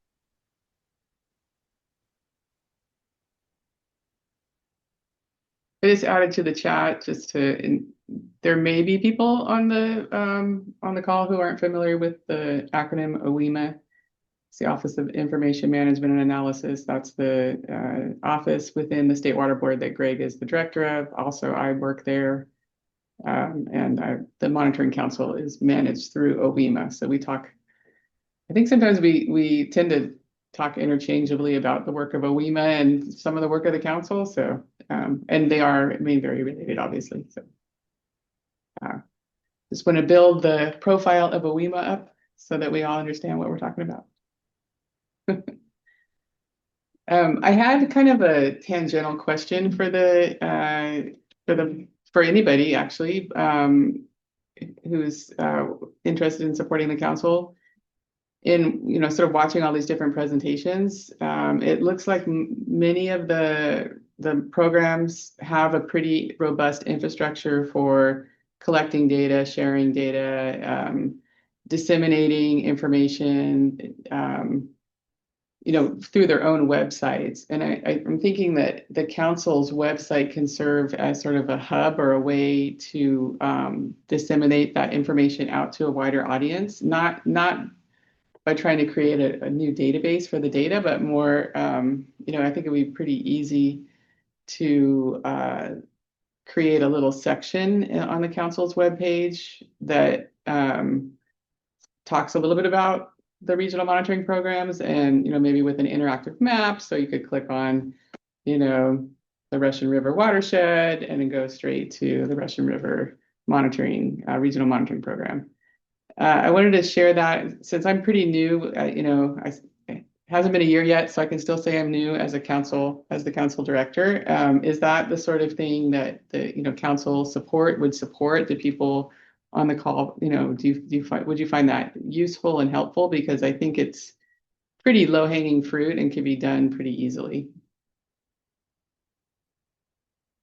I think it's a good. I'm seeing nods of agreement. No. I was just typing in the chat, but since you threw it open, I think that using it as a hub to redirect to the regional monitoring programs is a great idea.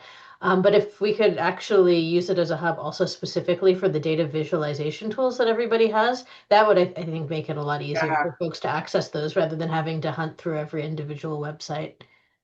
Yeah, that's a great idea. We could spotlight the individual sort of, click here and find out, visualize your data from, San Francisco Bay, et cetera, et cetera.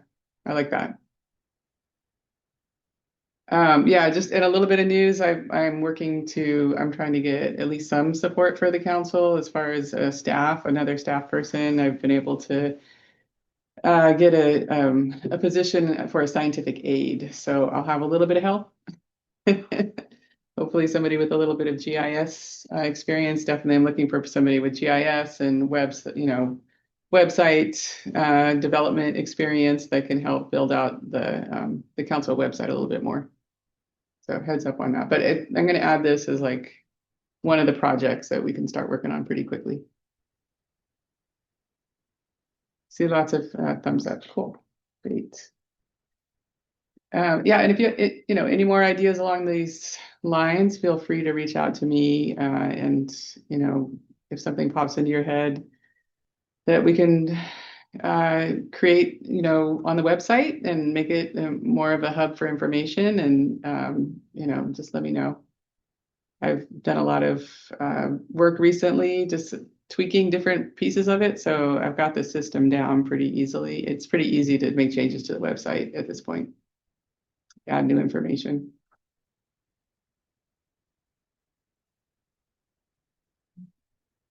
All right, any other comments or closing thoughts? I have one more slide to share, which is just a list. I wanted to sort of share what we got planned for the next meeting. And it's already starting to be a pretty full agenda. At the beginning of this year, I reached out to all the work groups and asked them if they could come to one council meeting this year to give an update. And everybody seems to be picking May as their meeting to update. So we've got tentatively an update and from the Safe to Eat work group, from the Wetlands Monitoring Work Group, possibly a joint update with the Estuaries Monitoring Work Group, which should be interesting. And then CCHAB, the California Cyanobacteria Harmful Algal Bloom Network, is also tentatively scheduled to give an update in May. And we'll hear more on CEDAN 2.0. Tessa confirmed today that she can come back and give a longer update on, sort of the details of what they're going to be rolling out with CEDAN 2.0, all the great features. The Ocean Protection Council has still need to confirm this, but they're working on an ocean report that they can update the group on. There's also Mark Gold's students through Cal Coffee are working on an ocean monitoring inventory. We may have a report back on that. And then there's some interest with our stormwater representatives, Grant, Sharp, and Brian, to organize a set of presentations around modernization of data collection, analysis, data sharing, reporting. And they also have mentioned continuous monitoring data, so that may be a theme. So these are all things that have been shared with me as, either what people have confirmed to present or are planning to present. So we've got a pretty full agenda. I don't know if we'll get to all of it, but I wanted to share this all with you, so it was top of mind. Any questions? Oh, I see. Steve, you have your hand up? I do. So you're right, you got a lot, but I have two thoughts for you. Thought number one is anything that's called an update is pretty much a one-way thing. I don't mind updates, but I'd really like to see these things recast as challenges to the council or questions for the council, actions needed by the council. Just to give you one, for instance, OPC's Ocean Report, I think that's a great thing for us to hear about. They went through a lot of trials and tribulations about how they did it. But part of what they learned out of that exercise is essentially how inconsistent or how much data is lacking to do the report card they would have liked to have done. And it's either because the data aren't collected consistently throughout the state. They're collected by one region or one program and not all of them. There's also pieces where they're not done with comparable level of methodology. There's parts where the data is less available. On every one of their indicators, they learn something. And I think that can be a challenge to the council. I think we can set an agenda item around that about, okay, what do we have to charge our committees, or what committees do we need to charge in order to fill those gaps? If all I hear is a report, we did this report, and they tell us about it, that's not as meaningful as a council. Right. So I'm going to challenge you to look at all of these through that lens. The other one, which given this agenda, I'm going to suggest maybe we think about for August, but it's come up several times that people are starting to use a lot more artificial intelligence for monitoring. And I mean artificial intelligence usually associated with cameras or some sort of visual AI. I'm not seeing a lot of consistency in how that's being done. I'm not seeing essentially a quality assurance process for essentially when that data is good enough. And I'm certainly seeing the opportunity for each other to learn from each other in this new field. I'm kind of seeing it almost the way it was when we started a molecular methods work group. We saw it coming down the pike. We said, let's start to get ahead of this game. And we formed a committee to do it. If you're going to do the August meeting in person, that's probably a great topic to do in person, where people can meet each other and go off to lunch after. But I'd love to see that as an agenda item in August. Thank you both. Excellent suggestions, Steve. We have talked a little bit about the ocean report and sort of identifying data gaps. You've brought that up several times, and yes, I agree. And I love the idea of having a discussion about AI and standardizing methods, monitoring methods. I actually got a picture. Our trash collector somehow is taking pictures, and when they collect their trash, and they sent me a note saying that that my trash was full of things that weren't recycling, which was not true. So I'm like, where's the QA/QC on this? So yeah, this stuff is starting to get rolled out. So yeah, I like that. Thank you. Any other thoughts on the next meeting or future meetings?